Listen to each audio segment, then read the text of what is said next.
14th December, 1915. Auchonvillers, Sector.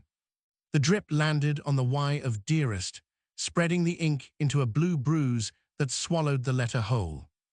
I jerked my hand back, smudging the wet page with the side of my palm, and swore under my breath. The candle flame shivered in the draught coming through the sandbags, casting long, dancing shadows that made the cramped dugout feel less like a shelter and more like a constricting space waiting to close. Above my head, the earth seeped. Condensation gathered on the rough Hessian sacks piled against the roof, swollen with groundwater from the French winter, before letting go in heavy, rhythmic drops that marked time better than any watch. I shifted the paper 2 inches to the left. It was a futile game, this dance between the nib and the damp, yet I played it with the fierce concentration of a man diffusing a shell.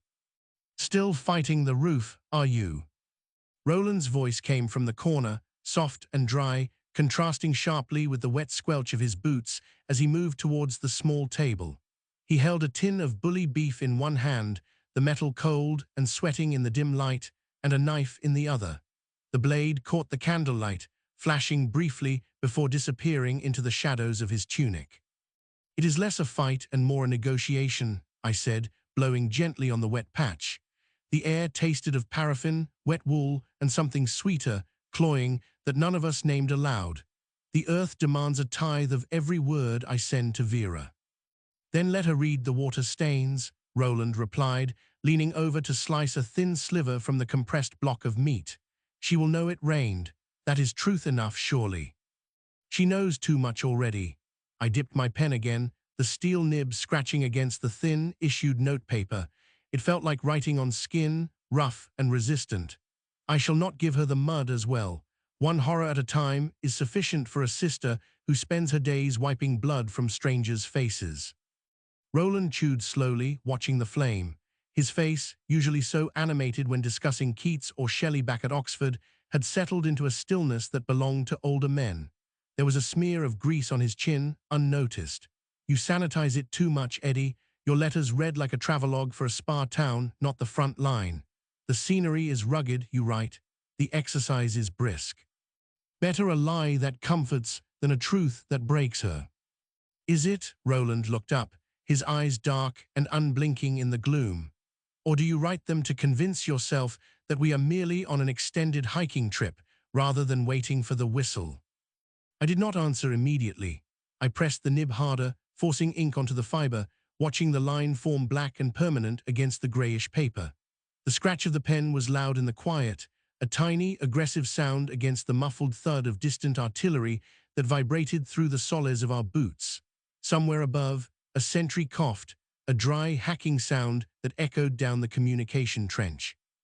"I require better paper," I said, changing the subject with an abruptness that made Roland smile faintly. "This issued stock absorbs the ink like blotting cloth. If you could include a packet of the heavy bond from the stationers on High Street in the next parcel, Vera, I should be grateful. And a new nib. This one catches on every upward stroke." I paused, lifting the pen as a larger drop formed on the sandbag directly above. I held my left hand up, palm flat, shielding the sentence about Roland's poetry. The drop hit my wrist, cold and shocking, running down my sleeve to soak into my cuff. I did not flinch. "Roland has been reciting again," I wrote, the words rushing out now faster, as if to beat the next drop. "He insists the wire possesses a peculiar luminescence at dusk, quite unlike anything we observed in the Bodleian. He finds beauty in the entanglements, Vera. I find only rust and the potential for tearing a man's trousers, but he sees silver. Perhaps he is right. Perhaps one must see the silver to endure the rust." I stopped. The company commander would read this. Major Harrison was a decent sort, a man who smoked a pipe and rarely looked too closely at the subordinates' correspondence unless the seal was broken, but the rules were the rules. No locations, no specific details of morale. I hovered the pen over the next line, where I had instinctively written "here" in Auchonvillers. I drew a small, neat box around the words. Inside the box, the ink sat wet and vulnerable. To the censor, it would signal a deliberate omission, a standard procedure. To Vera, who knew my hand better than her own, the box would scream the name of the sector louder than if I had printed it in capitals. It was a code of silence we had developed over months, a way of saying I am here, I am alive, and I am in the place where men die without violating the Defense of the Realm Act. The post goes out at dawn, Roland said, wiping his knife on a rag that had once been white. If you mean to catch the runner, you must finish soon. The path to the collection point is a quagmire tonight. Victor nearly lost a boot in the second line. Victor is always losing something, I muttered, though a warmth spread through my chest at the mention of our friend. Or finding it, depending on one's perspective. He found jam, Roland corrected, a genuine grin breaking through his reserve. 2 tins, raspberry. He claims to have traded a pair of dry socks with a transport driver, though I suspect he merely charmed the woman out of them. She has a soft spot for his quiet manner. Victor sees to the essentials, I said, signing my name with a flourish that used the last of the ink in the nib. While you dream of silver wire and I worry about paper quality, he ensures we do not starve. It is a sensible division of labor. Sensible, Roland echoed, tasting the word. Yes, yet sensible things do not keep the cold out, Eddie, though they do keep us together. The candle guttered, a sudden starvation of light that left the dugout walls pressing inward, close enough to touch, with an outstretched hand. Darkness swallowed the page. I waited, holding my breath until the flame caught the wick again, trembling but alive, casting long, distorted shadows that danced like specters against the rough-hewn timber supports. The air grew heavier, thick with the scent of melted tallow and the damp, fungal breath of the earth itself, which seeped through the sandbags as if the ground were exhaling a slow, cold sigh. My right hand cramped, the fingers locking around the pen in a spasm of fatigue, forcing me to lay the instrument down upon the uneven table where it rolled slightly before coming to rest against a tin of boot polish. Finish it, Roland said, his voice low, stripped of the earlier amusement. The runner leaves within the hour, and I should hate to see your sentiments to Vera arrive next week, by which time we may all be quite elsewhere. I am trying. I rubbed my thumb over the knuckle of my index finger, soothing the red mark left by the steel nib. This ink refuses to dry. It sits upon the surface like oil on water, waiting to be smeared by the next careless thumb. Then blow on it.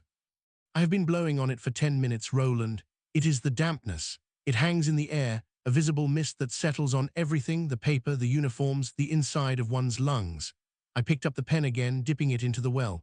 The ink level was dangerously low, a dark pool barely covering the bottom of the brass cap.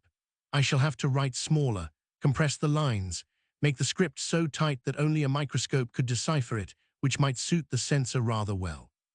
Roland shifted, the leather of his belt creaking in the silence. He reached for his own haversack, pulling out a small, leather-bound notebook, its pages dog-eared and stained with mud. Read me the bit about the wire again, the silver bit. Why? Because I wish to hear it before you box it in or cross it out, before you decide it is too dangerous for Vera's delicate constitution. He opened the book, balancing it on his knee. Read it. Let us have one moment of beauty before the postman comes to collect our ghosts. I looked at the page. The words I had written seemed foolish now, exposed in the flickering light, a childish attempt to paint a landscape of hell with the colors of a pastoral dream. Peculiar luminescence, silver, Bodleian, words that belonged to Oxford, to sunlit quads and dry stone, not to this wet grave in France. Yet, as I looked at Roland, waiting with an expression of genuine expectancy, I felt a sudden, fierce need to validate his hope. If he could see silver in the rusted wire, perhaps there was a world worth returning to.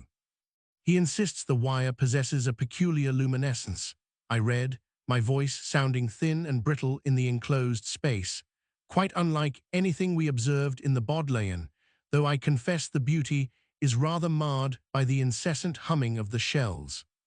Good, Roland nodded, closing the book with a soft snap. That is the truth of it. The beauty and the mar, both must be stated.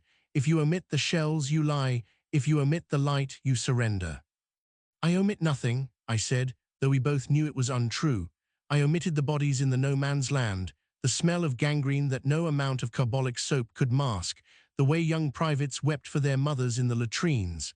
I omitted the fear that sat in my own stomach like a stone, heavy and cold. I merely edit for brevity and for her sake.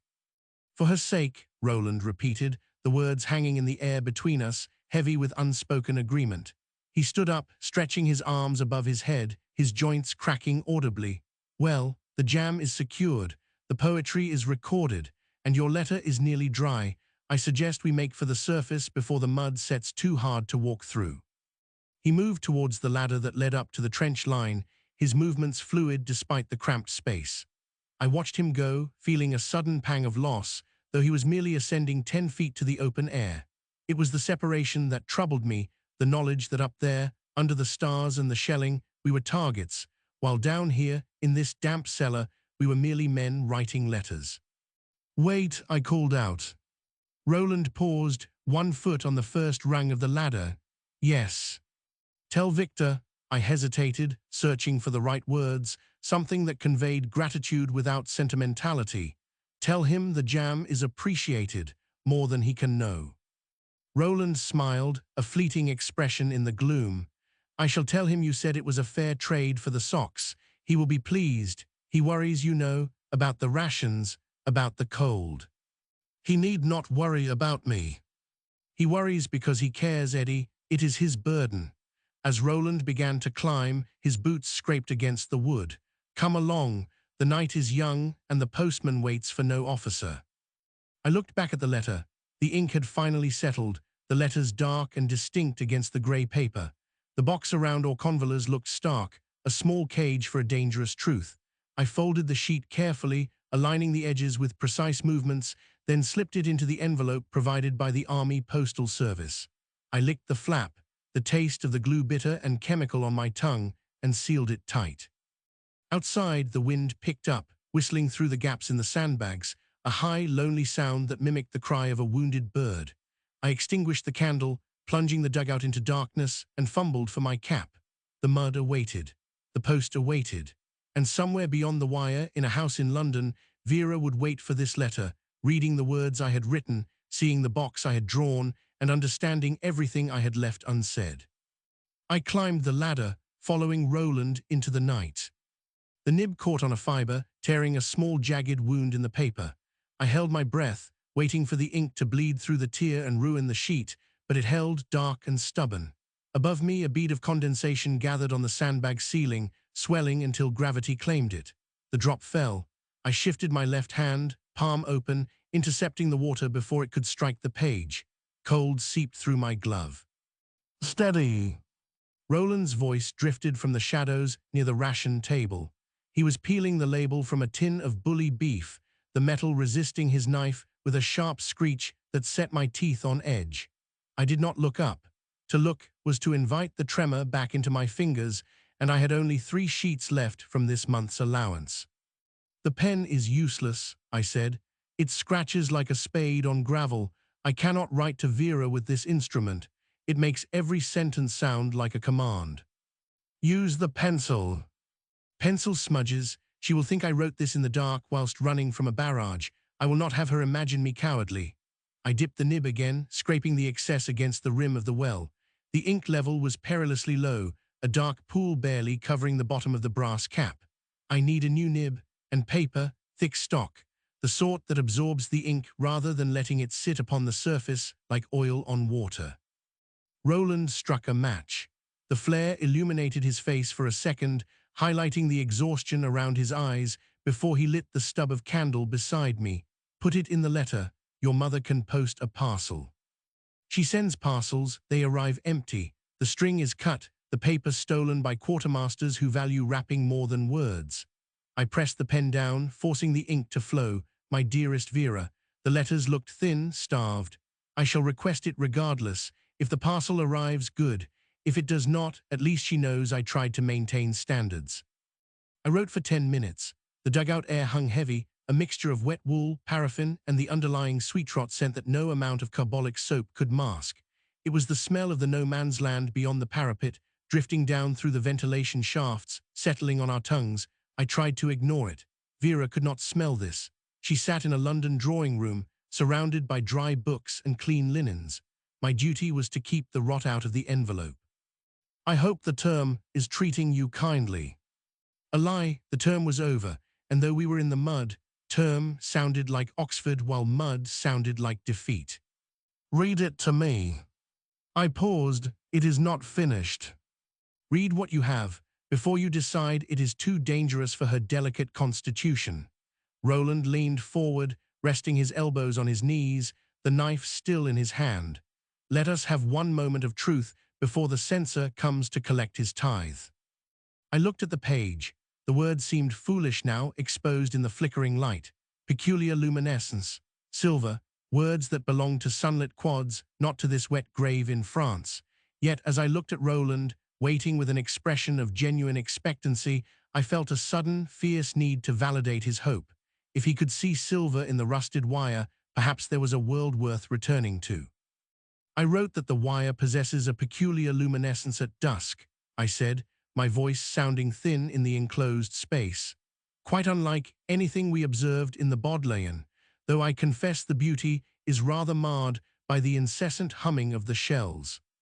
Good, Roland nodded, affirming that this is the truth of it, the beauty and the mar both demanding to be stated. If you omit the shells, you lie, yet if you omit the light, you surrender. I omit nothing. You omit the location.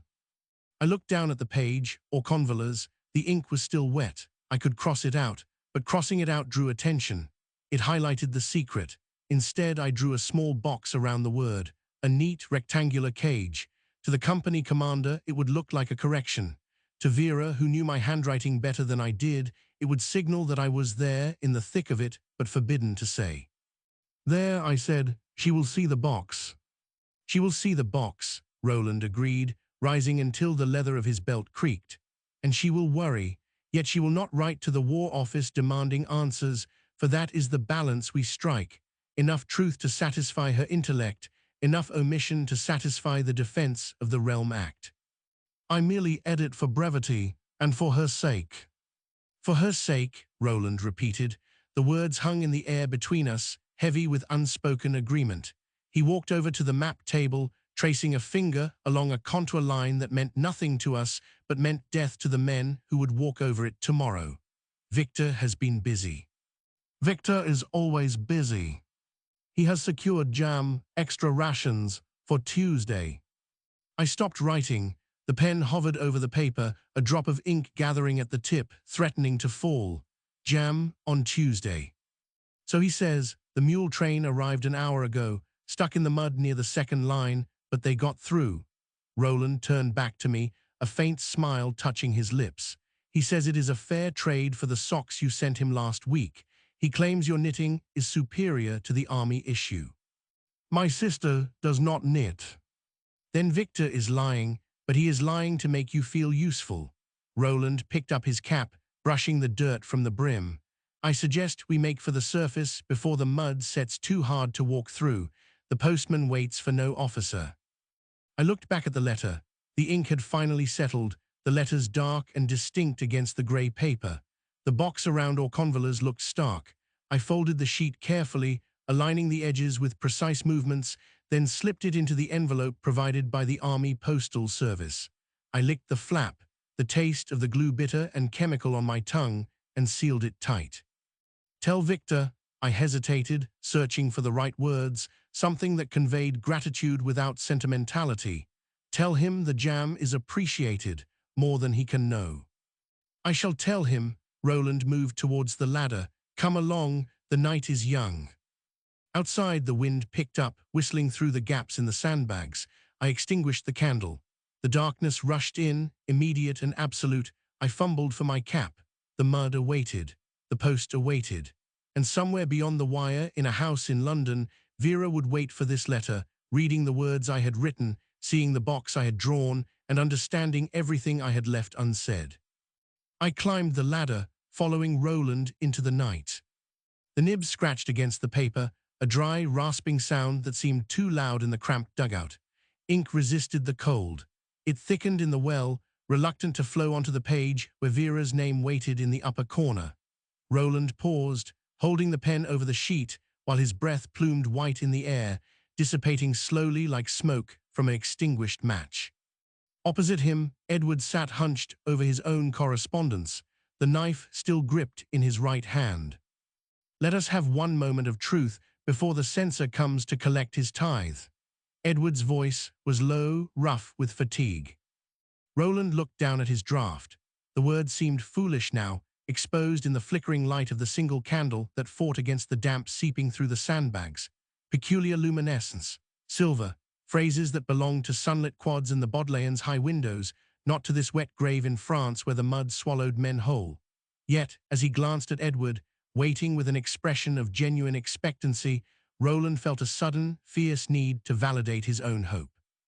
If he could see silver in the rusted wire, perhaps there was a world worth returning to. I wrote that the wire possesses a peculiar luminescence at dusk, Roland said, his voice sounding thin in the enclosed space. Quite unlike anything we observed in the Bodleian, though I confess the beauty is rather marred by the incessant humming of the shells. Good, Edward nodded, candlelight catching the sharp line of his jaw. That is the truth of it, the beauty and the mar. Both must be stated. To omit the shells is to lie, yet if you omit the light, you surrender. I omit nothing. You omit the location. Roland looked down at the page, Auchonvillers. The ink was still wet, dark and vulnerable. He could cross it out, but crossing it out drew attention. It highlighted the secret. Instead, he drew a small box around the word, a neat rectangular cage. To the company commander, it would look like a correction. To Vera, who knew his handwriting better than he did, it would signal that he was there in the thick of it, but forbidden to say. There, Roland said, she will see the box. She will see the box, Edward agreed, standing until the leather of his belt creaked under the strain of movement.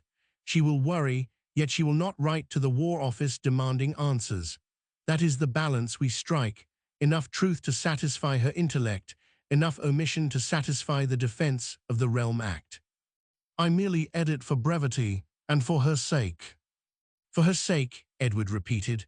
The words settled between them like a stone dropping into still water, rippling with unspoken agreement. He walked over to the map table, tracing a finger along a contour line that meant nothing to them, but meant death to the men who would walk over it tomorrow. Victor has been busy. Victor is always busy. He has secured jam, extra rations, for Tuesday. Roland stopped writing. The pen hovered over the paper, a drop of ink gathering at the tip, threatening to fall and ruin the stanza he had just composed.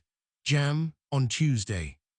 So he says, the mule train arrived an hour ago, stuck in the mud near the second line, but they got through. Edward turned back to him, a faint smile touching his lips, fleeting as a shadow. He says it is a fair trade for the socks you sent him last week. He claims your knitting is superior to the army issue. My sister does not knit. Then Victor is lying, but he is lying to make you feel useful. Edward picked up his cap, brushing the dirt from the brim with a quick, sharp motion.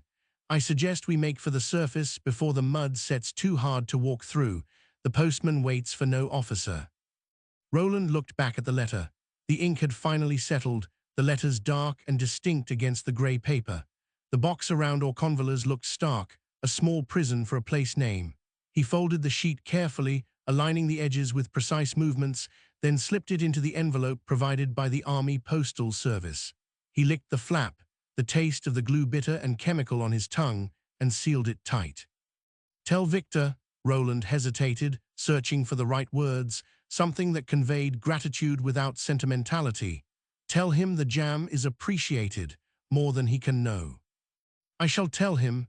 Edward moved towards the ladder, his boots scraping against the earth floor as he went. Come along, the night is young. Outside, the wind picked up, whistling through the gaps in the sandbags like a flute played by a ghost. Roland extinguished the candle.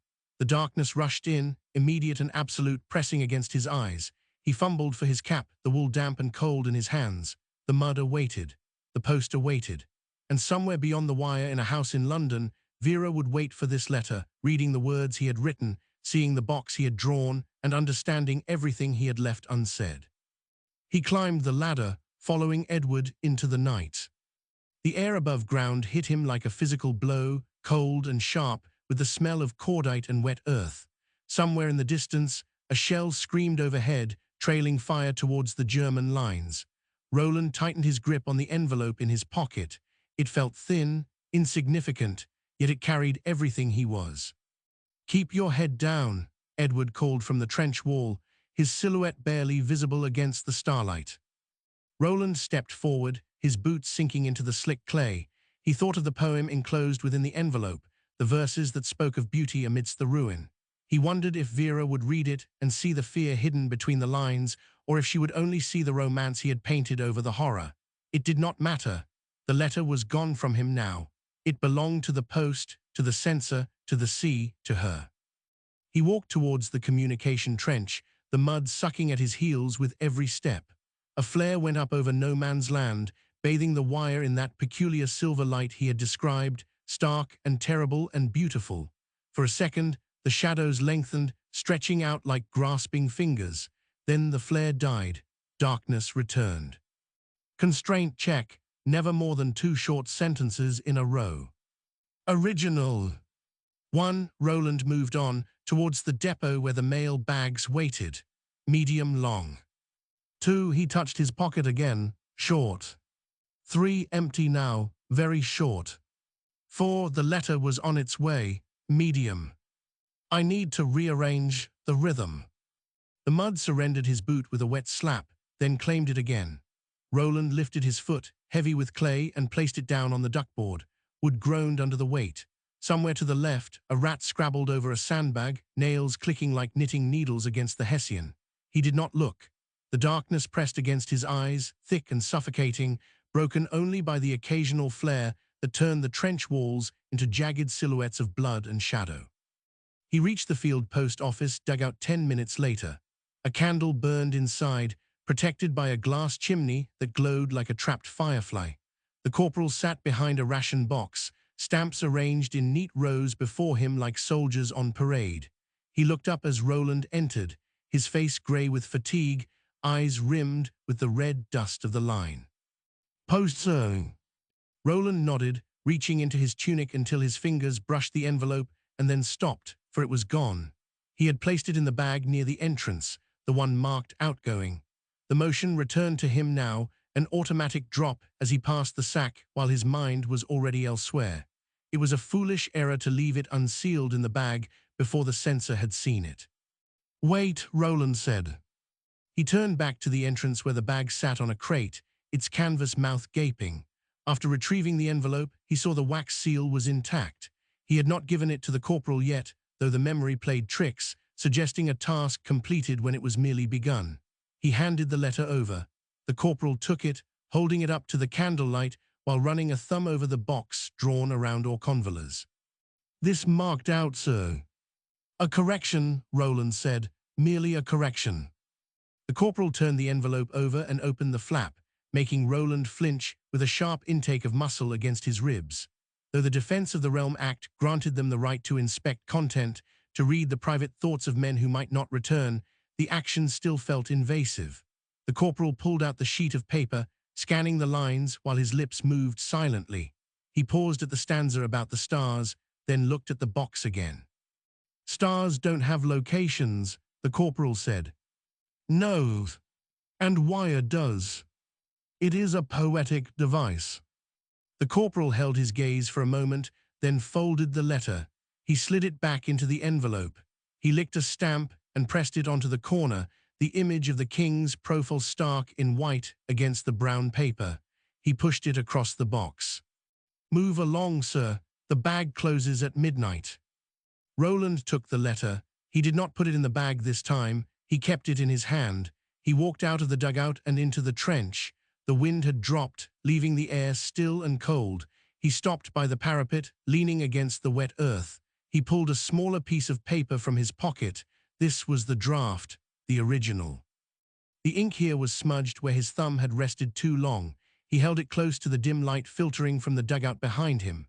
The words describing the shelling were crossed out. 2 privates killed, legs torn, blood in the water. He had struck them through with heavy, angry strokes. Below them, he had written about the stars. The replacement text was neat, controlled, a lie constructed to protect a sister in London from the truth of where her brother stood. He read the final line of the draft. I promise to discuss philosophy upon my next leave. The pen had lifted there. The ink trailed off into a thin, faint line, never completing the thought. He had stopped writing when Edward called him to the surface. He had copied the sentence onto the final letter, finishing it properly, but here on the draft, it remained suspended, unfinished. A shell landed further down the line, and the ground jumped under his boots. Dust fell from the sandbags, coating his hair in fine grit, yet he did not move.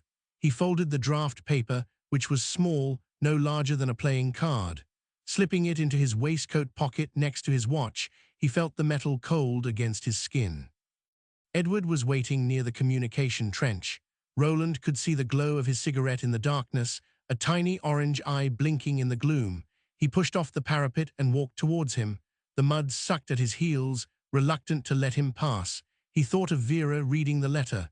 She would see the box. She would see the poem. She would not see the crossed-out lines about the blood in the water. "Did you post it?" Edward asked. The cigarette glowed brighter as he inhaled. "I did. And the censor." He looked. Roland tapped his waistcoat. "I kept the draft." "Keep it safe." Edward flicked the ash into the mud. "It might be all that is left." "It is only crossings out." "It is the truth." Edward turned away, looking down the trench towards the shattered wire and mud where the enemy waited. "The other thing is just correspondence." Roland touched the pocket again. The paper crinkled softly, a small sound easily lost in the wind. He thought about the unfinished sentence. "Upon my next leave." He did not know if there would be a next leave. He did not know if the philosophy would ever be discussed. The words hung there on the page, incomplete, waiting for a future that might not arrive. A flare went up. The wire shimmered, silver and sharp. Roland watched it. He thought of the Bodleian, the quiet rooms, the smell of old leather and dust. It felt like a dream someone else had told him. He looked at Edward's back, straight and rigid against the parados. "Victor will have the jam ready," Edward said. "Tuesday. Tuesday." They walked on. The trench curved to the left, following the contour of the land. Roland kept his hand on his pocket, the draft paper pressed against his ribs with every step. It was a small weight, insignificant, yet it carried the things he could not say, the blood in the water, the fear, the promise he might not keep. The darkness closed around them again. The flare died. Somewhere a whistle blew. Roland did not check his watch. He knew the time. He knew the date. 23rd December 1915. He would remember it. He would remember the mud and the cold and the draft in his pocket that ended mid-sentence.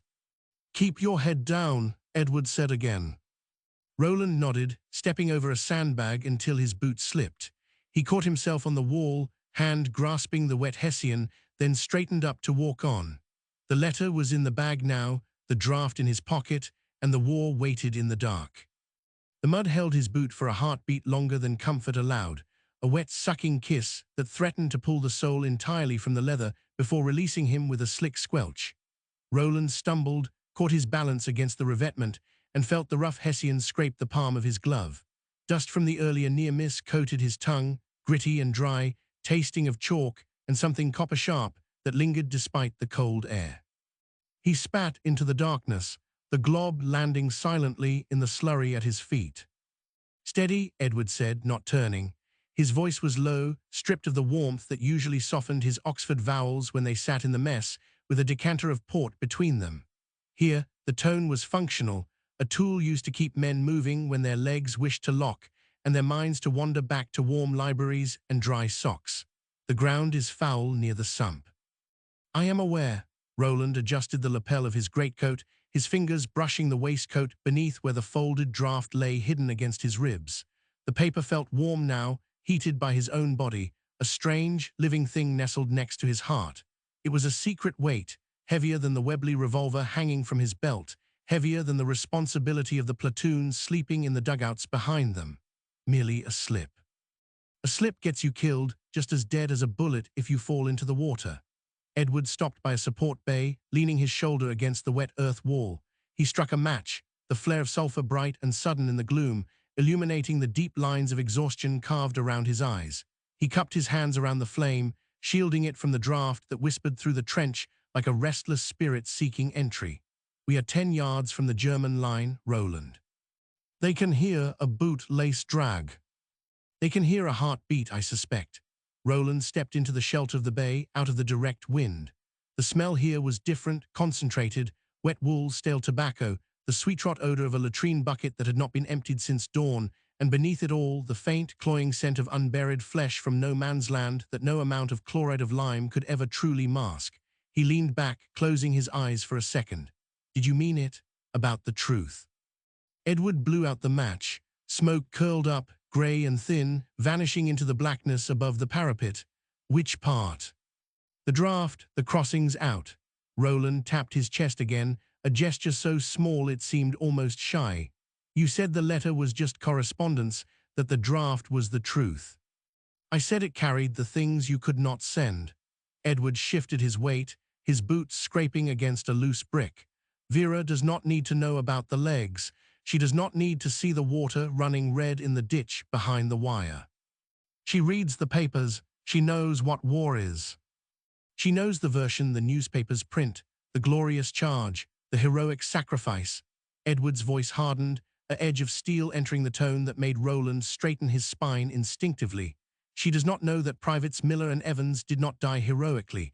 They died while relieving themselves. They died because a mortar landed in a latrine trench.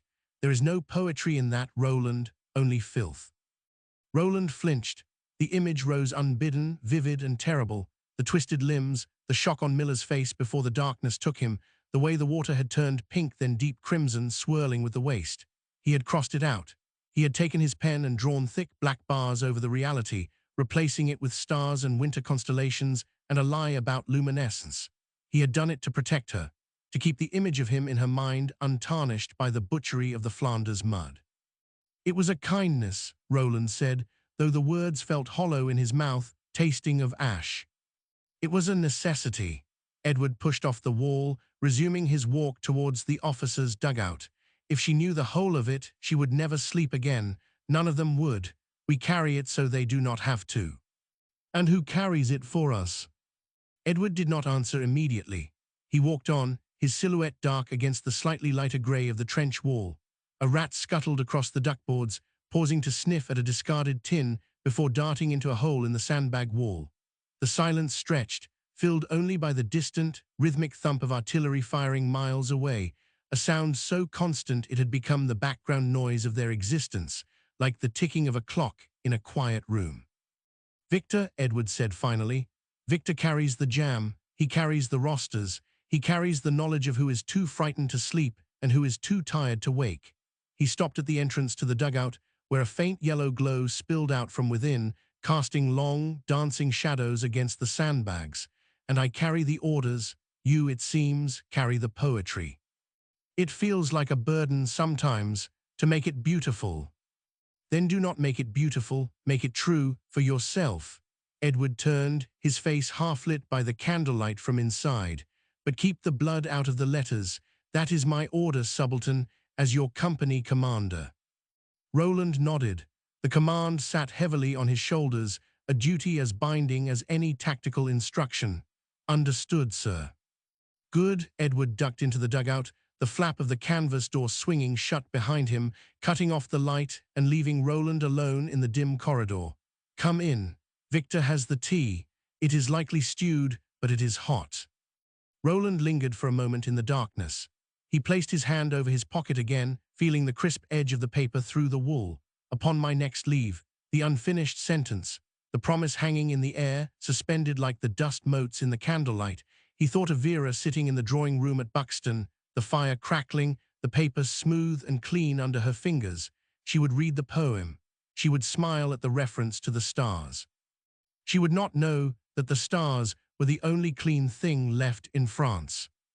A whistle blew sharply from the parapet, a high, piercing note that cut through the damp air. Men shouted, orders barked in response, the sudden urgency of a routine check or a false alarm rippling down the trench. Roland pushed off the wall, his boots finding their rhythm on the duckboards once more. He stepped over the threshold into the warmth of the dugout, the smell of wet dog and strong tea hitting him like a physical blow. Victor looked up from the table, a chipped enamel mug in each hand. His face was smudged with soot, but his eyes were clear, steady as a metronome. "There you are. I was beginning to think the censor had kept you for questioning." "He looked," Roland said, taking the mug as heat seeped into his frozen fingers, a painful, prickling sensation. "He let it pass." "Good." Victor pushed a plate of hard biscuits towards him, commanding him to eat because he looked like a ghost. "I feel like one." Roland sat on the wooden crate that served as a chair, the draft paper pressing against his side. He took a sip of the tea. It was bitter, metallic, the taste of boiled water and stale leaves, but it burned going down. "Edward says you are carrying the jam tomorrow." "Tuesday," Victor corrected, picking up his own mug. "The mule train is due at 400, if the mud hasn't swallowed them whole." "If," Roland echoed. He looked at Edward, who was pouring himself a drink, his back to the room. He looked at Victor, calm and solid, anchoring them both to the earth. He thought of the letter in the bag, racing towards London, towards Vera, towards a world where philosophy could still be discussed over dinner and not in the shadow of a mortar barrage. "Tuesday," Roland said again, the word feeling fragile, a thin sheet of ice over a deep, dark lake. He took another biscuit, broke it in half, and watched the crumbs fall onto his trousers. He did not brush them away. "Let us hope for Tuesday."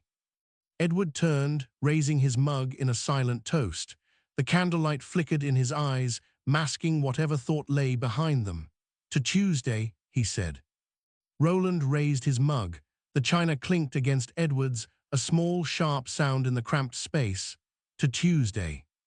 Victor nodded, drinking deeply. "Tuesday." They sat in the warmth, three men in a hole in the ground, drinking bad tea and pretending that the future was a thing they could plan for, a thing that would arrive on schedule like the post. Outside, the wind picked up, whistling through the wire, a sound like 1,000 voices whispering secrets that no one would ever write down. Roland kept his hand on his pocket, guarding the truth, guarding the lie, guarding the unfinished sentence that waited for a tomorrow that might never come. The knocker struck the door with a dull, heavy thud that vibrated through the mahogany, distinct from the sharp, impatient rap of the postman or the hesitant tap of the coal boy. Vera froze, her pen hovering above the ledger where she had been tallying Gore's rolls, the ink pooling into a dark, trembling sphere at the nib's tip. It was a sound she had begun to dread in the quiet hours of the afternoon, a specific frequency of wood on brass that signaled the War Office rather than a bill or a friend. She did not move immediately. Instead, she listened to the footsteps in the hall, the low murmur of her mother's voice rising in polite inquiry, and then the crisp, clipped tones of a uniformed messenger delivering his burden before turning on his heel. The silence that rushed back into the room was thicker than before, pressing against her eardrums until the ticking of the grandfather clock in the corridor sounded like a hammer striking an anvil. "Vera," her mother's voice came from the hallway, thin and frayed at the edges, lacking its usual command. "There is a communication for you." Vera set the pen down. She wiped her fingers on her apron, though they were clean, and walked to the door. Her mother stood there, holding a yellow envelope that seemed to glow with a malignant light against the dim wallpaper, her hands gripping it so tightly the knuckles had turned the color of old parchment. She did not look at Vera, focusing instead on a spot just over her daughter's left shoulder, as if reading a notice pinned to the far wall. "Take it," her mother whispered, thrusting the paper forward without making contact. "I have not opened it. It is addressed to you." Vera took the envelope. The paper was coarse, cheap stuff, and she could feel the stiff card inside through the thin gummed flap. She thanked her mother, her own voice sounding distant, as though spoken by someone standing in the next room, and turned back to the study. She did not open it there. Instead, she slid the telegram into the pocket of her skirt, feeling the hard edge press against her thigh, a cold weight that settled instantly into her bone. "Shall I put the kettle on?" her mother asked, still not looking at her, busy rearranging flowers in a vase that already held a perfect, symmetrical arrangement of chrysanthemums. "Supper will be ready in an hour. We should eat while it is warm." "Yes," Vera said, "in an hour." She walked upstairs to her bedroom, closing the door softly behind her. The room was tidy, filled with the scent of lavender water and old books, a sanctuary that suddenly felt fragile, like a glass house in a hailstorm. She sat on the edge of the bed and pulled the telegram from her pocket. Her fingers fumbled with the seal, tearing the paper slightly before she managed to slide the card out. The words were typed in a stark, mechanical font, devoid of any human touch, arranging themselves into a sentence that dismantled the last 3 years of her life in 6 seconds. Regret to inform you that Lieutenant Roland Leighton was killed. In action NEAR-AUCHONVILLES stop body, recovered stop funeral arrangements follow. She read it once, then again. She folded the card neatly, creasing the lines precisely until it was a small, hard square, and pushed it deep into the pocket of her skirt. She would not show it to her mother yet, not until the soup was eaten and the plates cleared, not until the mundane rituals of the evening had been observed with the proper decorum. Grief, she decided, was a thing to be managed, scheduled like a duty roster, not allowed to disrupt the household order before supper. Sitting at her desk, she drew a fresh sheet of notepaper towards her. The nibs scratched against the surface, a dry, rasping sound that filled the quiet room. She wrote to Edward, her handwriting cramped and controlled, refusing to let the tremor in her hands dictate the flow of ink.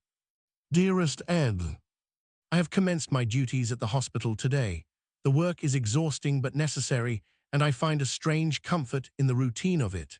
We are short of supplies, as you might imagine, but the sisters manage with remarkable ingenuity. My primary concern has been the bandages. We are using a new cotton blend that holds the antiseptic solution rather well.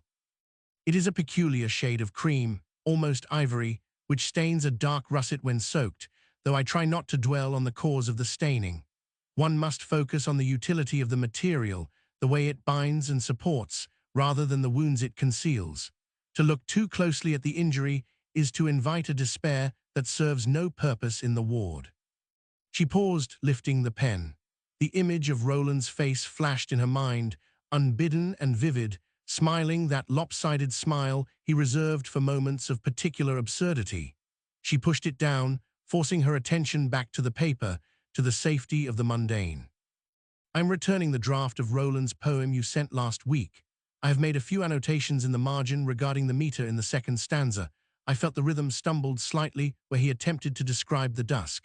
The ink is still wet on my corrections, so do be careful when you unfold it. He would have wanted it to be perfect, I think. He always did care so much for the proper construction of a line, even when the world around him was falling into chaos. She blotted the page carefully, watching the grey powder drink the excess ink. She thought of the telegram in her pocket, the yellow paper burning against her leg. She would not mention it, not yet. Let Edward have this one more letter from Roland, polished and corrected, a testament to a mind that was still working, still creating, even if the body that housed it was already cold in the earth of France. I hope the mud has not claimed the mule train this week.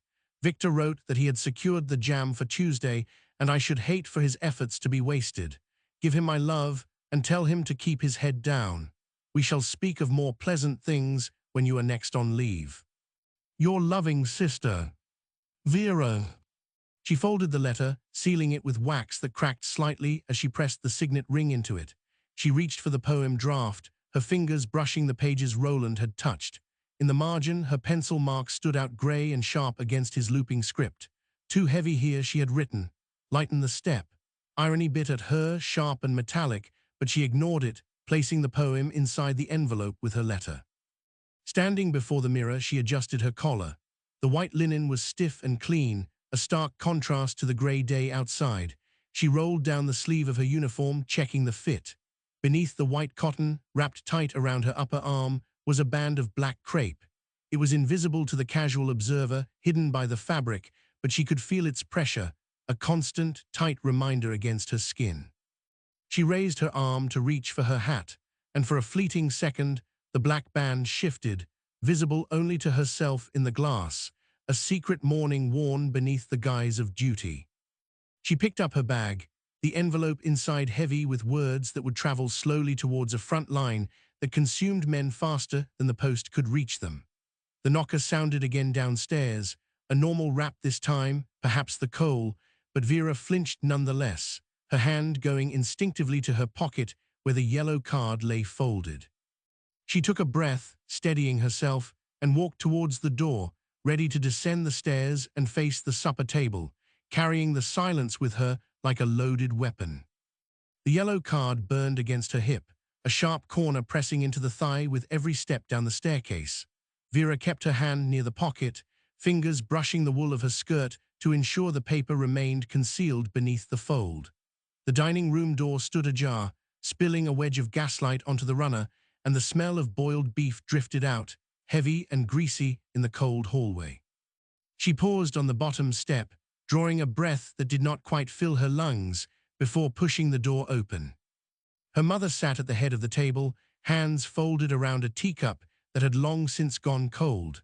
The silver tureen sat between them, lid closed, steam no longer rising from the spout. "You were some time," Mrs. Britting said, her voice flat, eyes fixed on the porcelain rather than her daughter's face. "I heard the knocker. Was it the post?" Vera moved to her chair, the wood shrieking across the parquet like a match being struck. She sat, keeping her coat buttoned, the telegram a hard lump against her ribs. "Only circulars," Vera said. "Advertisements for the war loan. I threw them in the hall." She reached for the ladle, her hand steady despite the tremor wanting to start in the wrist. The soup was thick, a dull brown sludge that coated the spoon. She lifted it to her mouth, the heat scalding her tongue, but she swallowed without tasting. "Your father expects the letters to be sorted," Mrs. Britting said, finally looking up. Her gaze flickered to Vera's pocket, then away, quick as a bird. "He dislikes clutter in the hall because it gives the impression of disorder. I will attend to it after supper." "And your duties at the hospital?" Mrs. Britting picked up her fork, tapping the tines against the plate. "You return late. It is not seemly for a girl to be out after dark, even in uniform." "The shifts are fixed, Mother. The sisters do not alter them for convenience." Vera cut the beef. The knife slipped on the fat, requiring a second press to sever the gristle. She focused on the plate, on the geometry of the vegetables, anything to avoid the silence that waited between them. The telegram felt as though it were expanding in her pocket, growing larger, more conspicuous with every second she sat without speaking the words printed upon it. "Killed in action." The phrase sat in her throat, acidic and immovable. "Roland wrote last week," Mrs. Britting said, sudden and sharp. "He mentioned you were corresponding. Is he well?" The fork halted halfway to Vera's mouth. She lowered it, the metal clicking against the china. "He is occupied," Vera said. "The post is irregular at the front. One cannot judge welfare by the frequency of letters." He sounded cheerful in his last note to your father. "Men at the front often sound cheerful. It is a requirement of their position." Mrs. Britting resumed eating, the silence returning, thicker than before. She chewed slowly, methodically, as if the act of eating were a duty to be discharged rather than a pleasure. Vera watched her mother's hands, the veins prominent against the skin, the rings tight on the fingers. She thought of the telegram again, the yellow paper folding into a smaller and smaller square in her mind. To speak now would shatter the routine. It would stop the chewing, the breathing, the ticking of the clock on the mantel. It would make the death real. "Pass the salt," Mrs. Britting said. Vera handed it over. Her sleeve rode up slightly, the white cuff of her uniform visible against the black wool of her dress. She pulled it down quickly. "You look tired," Mrs. Britting noted, not unkindly, observing that the hospital work was simply too much for you. She declared she would speak to your father about reducing your hours. "No," Vera said. The word came out harder than she intended. She softened it, adding, "Please, I wish to continue. It is necessary." "Necessary for whom?" "For me." Mrs. Britting studied her for a moment, then nodded once. She did not ask for clarification. In this house, things were not explained, they were endured. They ate in quiet for another 10 minutes, the only sound the scrape of cutlery and the occasional shift of fabric. Vera finished her portion, pushing the plate away when the meat grew cold and congealed. "I have written work to complete," Vera said, placing her napkin on the table. "I shall return to my room." "See to the hall before you retire," Mrs. Britting said, reaching for her tea. "The circulars." "Yes, Mother." Vera stood, the movement stiff. She buttoned her coat again, ensuring the pocket lay flat. The telegram remained hidden, a secret weight she carried back up the stairs, leaving the dining room and its stifling order behind. The hallway was darker now, the gaslight turned low. She climbed, one hand on the banister, feeling the vibration of the house settle around her. Inside her room, the desk waited, the blotter still open where she had left it. The pen lay across the paper, the ink drying in the nib. She locked the door, the click of the latch sounding final in the quiet. Only then did she remove the telegram, smoothing the creases on the wooden surface. The words remained unchanged, stark and mechanical. She drew the notepaper closer, the surface clean and white. It was time to tell Edward. The ink would have to carry what her voice could not. The latch clicked, a small, definitive sound that severed the stairwell from the room. Vera leaned her forehead against the wood for a count of 3, breathing in the scent of old paper and lavender water that clung to the curtains, a smell so domestic it nearly buckled her knees. She pushed away from the door, walking to the desk, where the gaslight hissed softly, the mantel turned low enough to cast long, wavering shadows against the bookshelves. Her gloves came off first, fingers stiff from the cold walk home, the leather peeling away with a sticky resistance. She placed them on the blotter, next to the stack of notepaper that waited, crisp and accusatory. Edward expected news. He asked for it in his last envelope, querying the state of the London streets, the mood of the crowds, the progress of her training. He did not ask for death. None of them ever asked for that, assuming the post held only the mundane currency of daily life. Vera sat, the chair creaked, a familiar complaint of the wood. She uncapped the inkwell, the black liquid still and deep, reflecting the flame above it. "Dear Edward," she wrote, the nib scratched, leaving a trail of wet gloss that slowly matted as it dried. She paused, the pen hovering.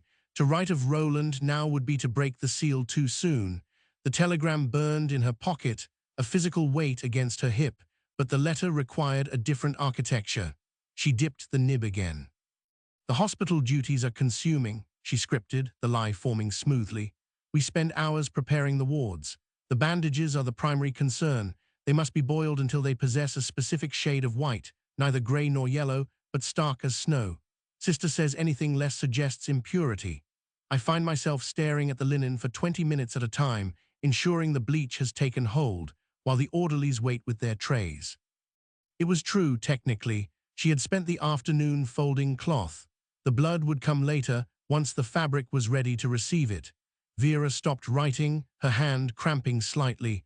She flexed the fingers, watching the ink stain on her index finger, a small mark of industry. On the corner of the desk lay the packet Roland had sent last week.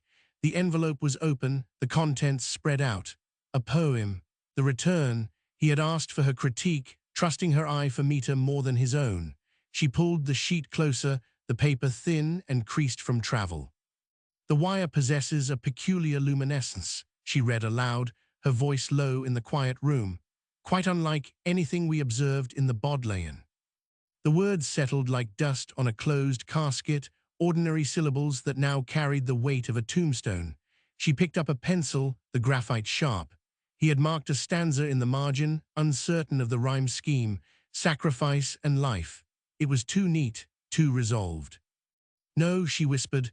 The sound was barely audible, a breath against the paper. "It cannot rhyme, not now." She drew a line through the stanza, the pencil pressing hard enough to indent the sheet beneath. Her hand trembled just once before she steadied it against the edge of the desk. To correct him felt like an intrusion, a violation of the dead, yet he had asked for this. He had wanted her intellect, not her grief. She wrote a circumflex losser in the margin, suggesting a change to the preceding line to accommodate the darker sound. It was a small adjustment, a shift of one vowel, but it altered the rhythm entirely. The poem stumbled where it had once marched. Vera leaned back, rubbing her eyes with the heels of her hands. The gaslight flickered, the pressure in the line dropping for a moment before surging back to full brightness. Outside, a bus rumbled past on the main road, the engine coughing in the cold air, a reminder that the city continued its indifferent rotation despite the hollow space opening up in the house. She returned to the letter. Edward would want to know she was coping. He carried the burden of command. She could not add the burden of her collapse to his pack. Victor would manage the platoon. Roland was gone. The logic was brutal, but it held the structure of the sentence together. "I enclose Roland's draft," she wrote. "He wished for my notes. I have provided them. The ink is not yet dry on some of the corrections, so please handle with care. He would be annoyed if the page smudged. He was always particular about the presentation of his work." She stopped. The past tense sat on the paper, undeniable. She did not cross it out. Let Edward parse it. Let him wonder if it was a slip of the pen or a signal. The censorship rules forbade explicit statements of location or casualty, but they could not police the tense of a verb. Vera reached into the drawer, retrieving a small strip of black fabric. She had cut it from an old mourning veil that morning, keeping it in the box with her stationery. It was narrow, no wider than a finger. She rolled it tight, securing it with a pin before sliding it onto her left arm beneath the white cuff of her blouse. The fabric was cool against her skin. She pulled the sleeve down to hide the mourning band from view, knowing it would only show when she reached for the forceps or leaned over the tables, provided the sisters looked away. "I shall wear it until the post comes," she said to the empty room. Her voice sounded flat, stripped of emotion. "Then I shall wear another." She folded the letter, the paper crackling under her palms. The telegram remained in her pocket. That would stay there until morning, until her father returned from the club, until the house was ready to receive the shock. For now, it was just hers, a secret between her and the ink. Vera sealed the envelope with wax, pressing her signet ring into the soft red pool where the heat smelled of sulfur. She blew on the wax until it hardened, then turned the letter over to check the address. Lieutenant E.H. Britting. The rank was correct, and the location was omitted as required. It would pass the censor and travel the channel. If the post was kind, it would reach him before the official notification, perhaps. She stood blowing out the gaslight. The room plunged into darkness, the smell of extinguished flame rising in the air. Vera felt for the door handle, her other hand brushing the hidden bandage under her sleeve. The fabric was a small comfort, a tangible acknowledgement of the loss that the letter could not fully contain. Downstairs, the clock chimed the hour. The sound vibrated through the floorboards, counting away the seconds until morning. She opened the door, stepping into the hall where the circulars still lay on the mat, untouched. Tomorrow she would sort them. Tomorrow she would tell her father. Tonight, the letter was enough. Vera walked to the stairs, her hand on the banister. The wood felt smooth under her palm, worn by years of grip. She descended slowly, one step at a time, the hidden armband pressing against her wrist with every movement. Mud caked the nib before the ink could even touch the page. Victor Richardson scraped the steel point against the rim of the tin mug, dislodging a clump of grey sludge that plopped onto the sandbag floor with a wet final sound. The dugout air hung thick, a soup of paraffin smoke and the sweet, cloying rot of turned earth that no amount of tobacco could quite mask. He dipped the pen again, watching the black fluid swell in the reservoir, trembling slightly as a distant concussion shuddered through the floorboards beneath his boots. "My dear Vera." He wrote the salutation slowly, forming each letter with a care that belied the shaking of his hand, ensuring the loops remained tight and legible despite the poor light. The candle guttered in the draught from the entrance, casting long, dancing shadows that made the cramped space feel both claustrophobic and infinitely isolated from the world beyond the parapet. The parcel arrived this morning, though the mule train was delayed by the condition of the track. A lie smooth and necessary. The track had not merely been difficult. A high-explosive shell had opened a crater 20 feet wide halfway to the battery line, swallowing 2 animals and the driver whole. Victor had watched the earth close over them, a silent, sucking mouth that offered no chance for recovery or even a proper burial before the shelling started again. He did not write of the mud that had sprayed across his tunic, thick with blood and churned soil, nor the way Edward had turned away, gripping his revolver until his knuckles went white, unable to watch the recovery party dig with their bare hands. To mention, it would be to break the Defense of the Realm Act, certainly, but more importantly, it would be to burden Vera with a horror she could not fix. Everything is accounted for. The socks are particularly welcome. He paused, the pen hovering over the paper. The socks had not come from Roland's sister, as the tag suggested. Victor knew the knitting style. He had seen enough of it in the village near his own home before enlistment. The tension was too loose, the wool too coarse. Roland's family used fine merino, tight stitches that held warmth without bulk. These were rough, hurried things, likely knitted by Vera herself in the few hours she could steal from the hospital wards, her fingers aching from the effort. He would not correct the label. To acknowledge the deception would be to acknowledge the fear that drove her to forge a connection to Roland through a dead man's name. Edward and I debated the merits of the tea ration last evening. He argues that the strength is insufficient for the cold, while I maintain that a weaker brew lasts longer. The memory of the mess hall surfaced, clear and sharp against the gloom. Edward had sat slumped in the corner, his tunic unbuttoned at the collar, staring into the steam rising from his mug as if trying to read a future in the swirling vapor. His eyes were hollow, ringed with a fatigue that sleep could not touch. They had argued over nothing, really. The tea was watery, brown liquid that tasted of tin and smoke, and neither of them cared particularly whether it was strong or weak. The argument was a performance, a desperate attempt to mimic the banter of Oxford debates, to pretend they were still undergraduates discussing trivialities rather than officers counting the days until the next push. Edward had lost the thread halfway through, his voice trailing off as he watched a rat scuttle along the beam above their heads. Victor had finished the sentence for him, laughing too loudly, forcing a cheerfulness that felt brittle in his chest. "We shall resolve the matter when leave is granted. I have promised to take him to that cafe in Folkestone, the one with the terrible coffee and the view of the harbour." It was a plan constructed of glass. Leave was a rumour, a whisper passed down the line that vanished whenever one asked a superior for confirmation. Yet Victor wrote it down. He needed Vera to read it. She needed to picture them sitting at a table, civilized and whole, arguing over coffee instead of rations. The ink blurred slightly where a drop of condensation fell from the roof, striking the paper with a soft tap. Victor wiped it quickly with his thumb, smudging the word cafe until it looked like a dark bruise on the page. Edward's boots required attention. The soles were separating near the toe, a disaster waiting for a wet day. I found a piece of leather in a discarded kit bag and stitched them myself. He ran a finger over the dried patch on his own boot, feeling the rough texture of the needlework.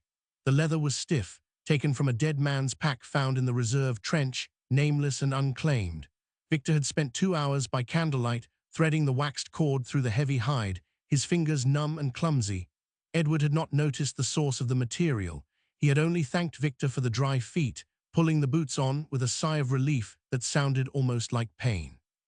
It was a small thing, a patch of leather, but it was all Victor could offer. He could not stop the shells. He could not command the weather. He could only ensure that Edward's feet remained dry for as long as possible. We speak often of post-war plans. Edward intends to return to his studies, perhaps to take up the fellowship he discussed before the term ended. I have suggested that we might travel. There is much of the continent we have yet to see, now that the borders are theoretically open. The words stuck in his throat as he wrote them. Post-war. The concept felt alien, a foreign language he had not yet learned to speak. He imagined Edward in a library, the smell of old paper and dust replacing the scent of cordite. He imagined himself walking beside him, not through a trench, but along a riverbank in Italy or a street in Paris.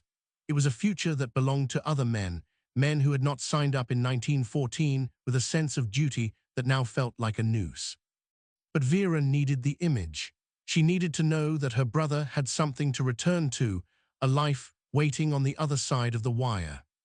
Keep the socks close. They serve as a reminder that we are not entirely forgotten here. Victor set the pen down, his hand cramped, the muscles protesting the unfamiliar exertion of writing for so long. He flexed his fingers, watching the joints pop, then reached for the blotter. The sand beneath the desk was damp, rising through the wood to meet the paper. He pressed the blotter down firmly, holding it for a count of 10 to ensure the ink was absorbed, fearing the dampness would spread the words into illegibility. Outside, the wind picked up, whistling through the gaps in the sandbags, a high, thin sound that mimicked the human voice. Someone was calling out in the distance, a voice raised in command or perhaps in pain, lost in the gust before Victor could distinguish the tone. He ignored it. The censor would read this letter. The censor would look for locations, for numbers, for anything that could aid the enemy. he would find only talk of tea and boots and hypothetical holidays. Victor folded the sheet, aligning the edges with precise, military neatness. He slid it into the envelope, sealing the flap with a lick of glue that tasted of chemicals and starch. On the front, he wrote Edward's name and the field post number, careful to omit any reference to the battalion or the specific sector. "I shall ensure he remains intact until you see him again," he thought, the words forming in his mind but never touching the paper. To write them would be to make a promise the universe was already poised to break. Instead, he added a postscript. "P.S. Do not worry about the delay in correspondence. The post is merely taking a longer route than usual, yet all is well." He stood, his joints cracking as he straightened his spine. The candle had burned down to a nub, the wax pooling around the base in a hard, white ring. Victor blew it out, plunging the dugout into darkness, save for the faint grey light filtering in from the trench mouth. He tucked the letter into his tunic pocket, against his heart, feeling the thin paper press against his ribs. He would walk it to the corporal himself. He would watch it go into the bag. He would stand there until the sack was tied, convincing himself that the act of sending was enough to guarantee the safety of the message, and by extension, the safety of the man who waited for it. The mud outside sucked at his boots as he climbed the steps, a heavy, clinging resistance that sought to hold him back, but Victor pushed forward, one foot after the other, carrying the lie that kept them all alive. The candle sputtered, a final, desperate flare of light before the wick drowned in its own wax, leaving Victor in a grey half-light that tasted of stale tobacco and wet wool. He did not relight it. The shadows were company enough, and the act of striking a match might draw attention from the sentries above, who possessed a nervous trigger finger whenever they spotted unauthorized illumination.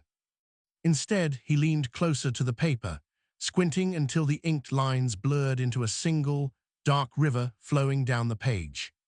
"My dear Vera, the parcel arrived this morning. The socks are excellent, thick wool, just the sort required to keep the damp at bay.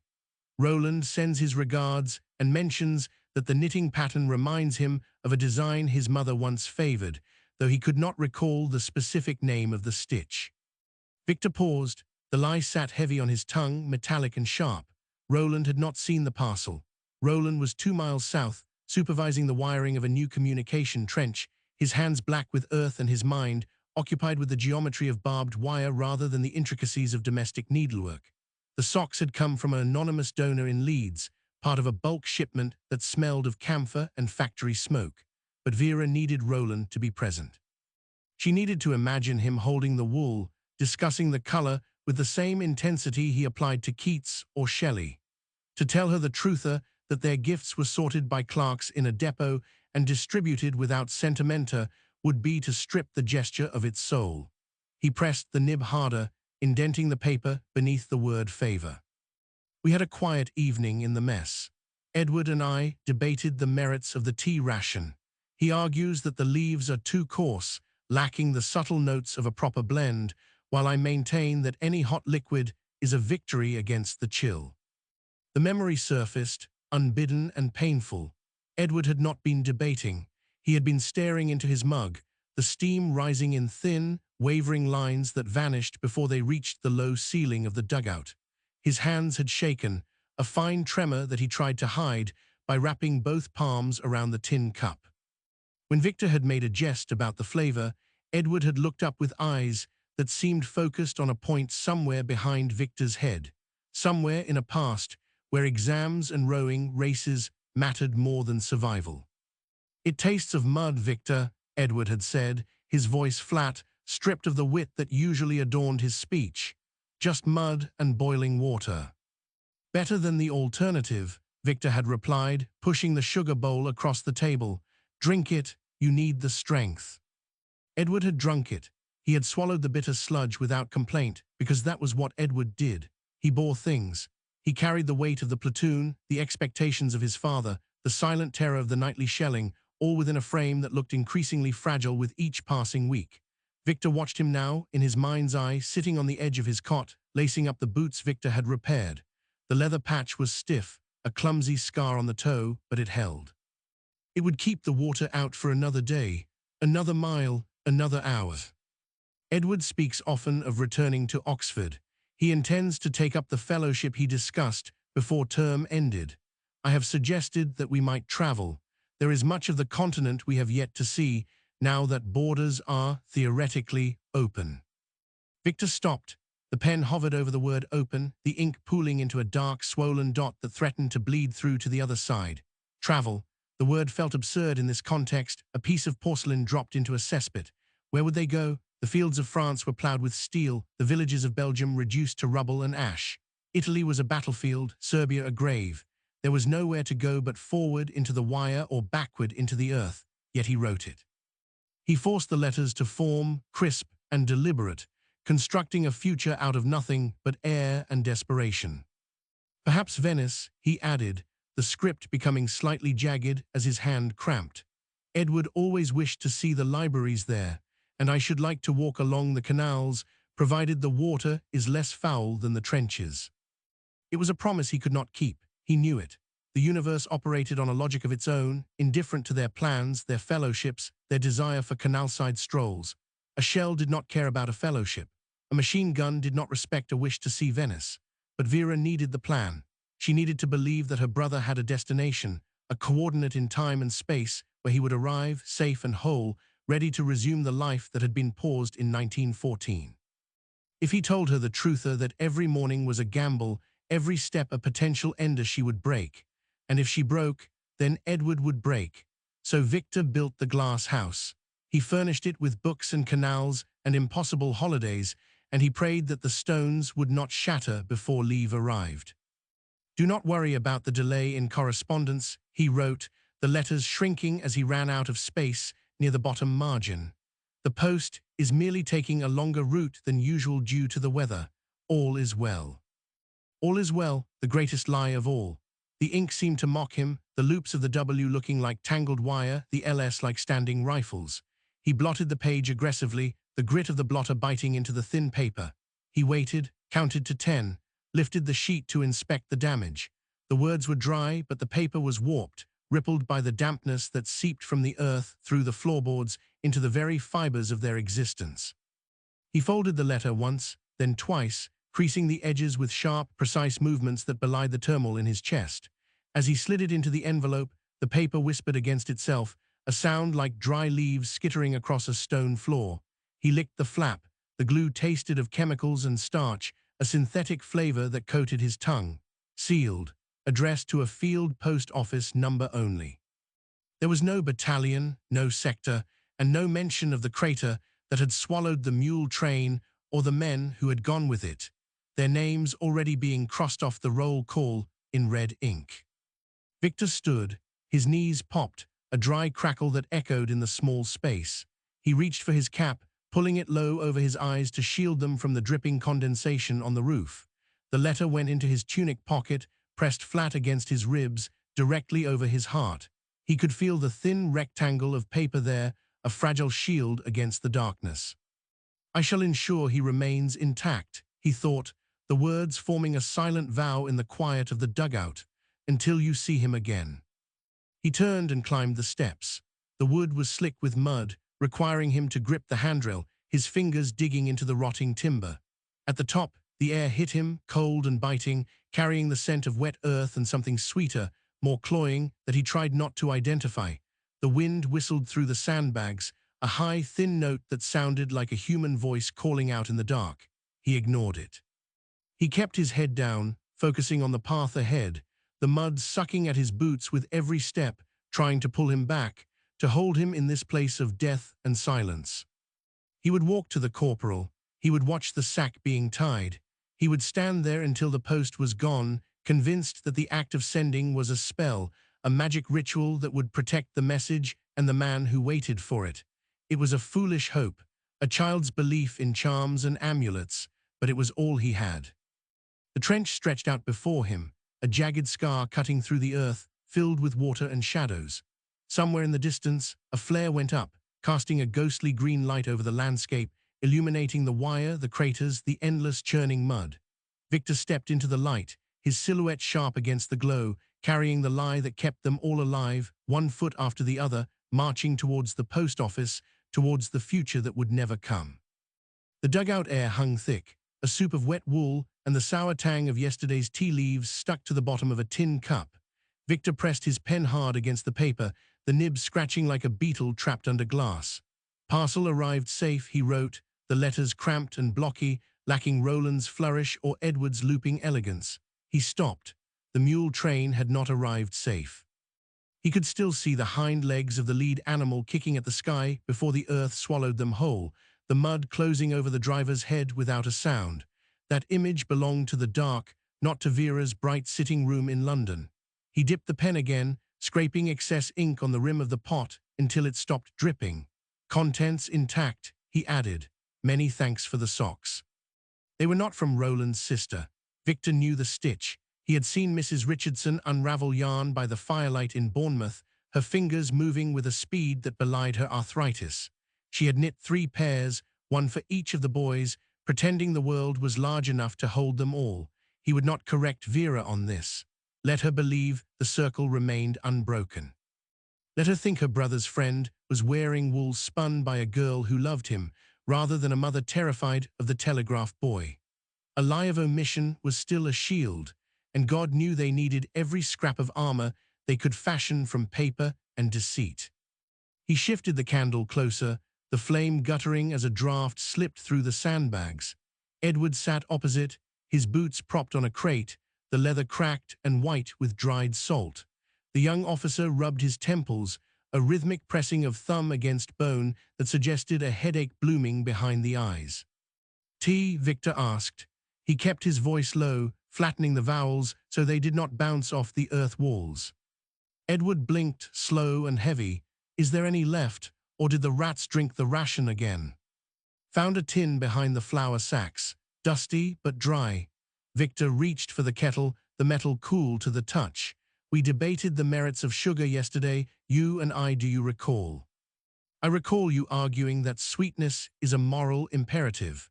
Edward dropped his hands, letting them fall to his knees with a dull thud. "I argued that it is merely calories, and so neither of us won." "You suggested we brew it black to save supplies." Victor struck a match, the sulfur flare bright and brief in the gloom. "I maintain that a man cannot fight a war on bitterness alone. It saps the will." "It saps the supplies, Vic. That is the greater danger." Edward leaned forward, taking the mug Victor offered. His fingers trembled just slightly, a vibration that traveled up the tin and into Victor's own hand before he let go. "Though I confess, the taste of molasses reminds me of home, of things that are not mud." "Then we shall have sugar tomorrow." Victor sat back, wrapping his own hands around his mug to steal some warmth. "And perhaps jam. I heard the quartermaster say a lorry got through to Albert, if the roads hold." "The roads never hold." Edward took a sip, wincing as the heat hit his tongue. "But your optimism is a sturdy thing, Richardson, and it baffles me." "It is not optimism." Victor looked down at his boots, at the mud caked in the deep treads. "It is accounting. If we stop counting the small victories, the ledger balances only in the red." Edward did not answer. He stared into the tea, watching the steam rise and vanish into the darkness above their heads. The silence stretched, filled only by the drip of water from the roof and the distant, muffled boom of artillery that sounded like a heart beating too slowly, too far away to be a threat, yet close enough to rattle the spoon in the cup. Victor watched his friend. He saw the grey tint to the skin, the way the uniform hung loose on shoulders that had lost their muscle to weeks of scant rations and constant tension. Edward carried the weight of the platoon, of the dead men in the crater, of the sister who wrote letters filled with poetry and fear. It was crushing him, grain by grain. Victor reached for the kit bag beside his cot, rummaging until his fingers found the strip of leather he had cut that morning. It was stiff, dark brown, scavenged from a discarded haversack belonging to a lieutenant who had gone home with a shattered leg. Good leather, thick enough to keep out the water. "Give me your foot," Victor said. Edward looked up, startled. "What?" "Your boot, the sole is separating near the toe, and you'll lose it in the wire if you step in a deep patch." Victor held out his hand, palm up. "Come on, do not make me chase you." Edward hesitated, then lifted his leg. Victor took the boot, the leather cold and damp. He worked the strip of new leather under the sole, threading his waxed thread through the existing holes with quick, practiced movements. The needle bit into his thumb, drawing a bead of blood that he wiped on his trousers without looking. Pain was useful. It anchored him. "You need not do this," Edward said, his voice quiet. "I can manage." "I know you can." Victor pulled the thread tight, the waxed linen singing as it snapped through the leather. "But you shall not have to, not tonight." He worked in silence, the rhythmic pull of the thread a counterpoint to the shelling. In, out, tight. He thought of Vera reading his letter. He thought of the word travel boxed in the margin, a secret signal that meant nothing to the censor but everything to her. They would go to Venice. They would walk on dry stone. They would drink wine that did not taste of petrol. He stitched the lie into the boot, reinforcing the sole with promises he could not keep. If the leather held, Edward would walk. If Edward walked, he might survive the offensive. If he survived, leave might come. It was a chain of ifs, fragile as glass, but it was all Victor had to offer. He bit the thread, severing it with his teeth. The taste of wax and blood mixed in his mouth. He handed the boot back. "Try it," Victor said. Edward slipped his foot in. He flexed his toes, testing the fit. "Tighter," he noted, "but dry, I think." "It will hold." Victor wiped his hands on a rag. "Until you are home." Edward looked at him, really looked at him, and for a second the weariness vanished, replaced by a sharp, clear gratitude that hurt more than the shelling. "You are a good man, Vic, the best of us." "Do not be absurd." Victor stood, his joints cracking. "I am merely the one with the needle." He picked up the envelope from the table. The ink was dry now, the paper still warped from the damp. He tucked it into his tunic pocket, feeling the edge press against his ribs. "All is well." The words burned against his skin. He would walk to the field post office. He would hand the sack to the corporal. He would watch them drive the nails into the wood of the post box, sealing the letters away from the world, sending them into the dark where they might be lost, or burned, or delivered into hands that waited by the window. "I am coming with you," Edward said, standing up and testing his weight on the repaired boot. "Need to check the wire." "Stay," Victor ordered, the word sharper than he intended. He softened it immediately. "Rest. I shall ensure the post goes. You keep the fire lit." Edward nodded, sinking back onto the crate. "Very well, do not linger." Victor turned and climbed the ladder. The rungs were slick, the wood rotting under his grip. He emerged into the night, the air cold and wet, smelling of churned earth and the sweet, cloying scent of decay that no wind could ever quite blow away. The trench lay before him, a river of mud winding through the darkness. Somewhere, a flare drifted down, casting long, dancing shadows that made the sandbags look like sleeping men. He stepped out, his boots sinking into the slime. He would walk the line. He would post the letter. And he would hold the universe at bay for one more day, one more hour, until the postmark faded and the truth arrived. The ward smelled of carbolic and something sweeter beneath it all, like meat left too long in the summer heat. Vera dipped her pen into the inkwell, the nib scratching against the paper as she formed the letters that would travel home.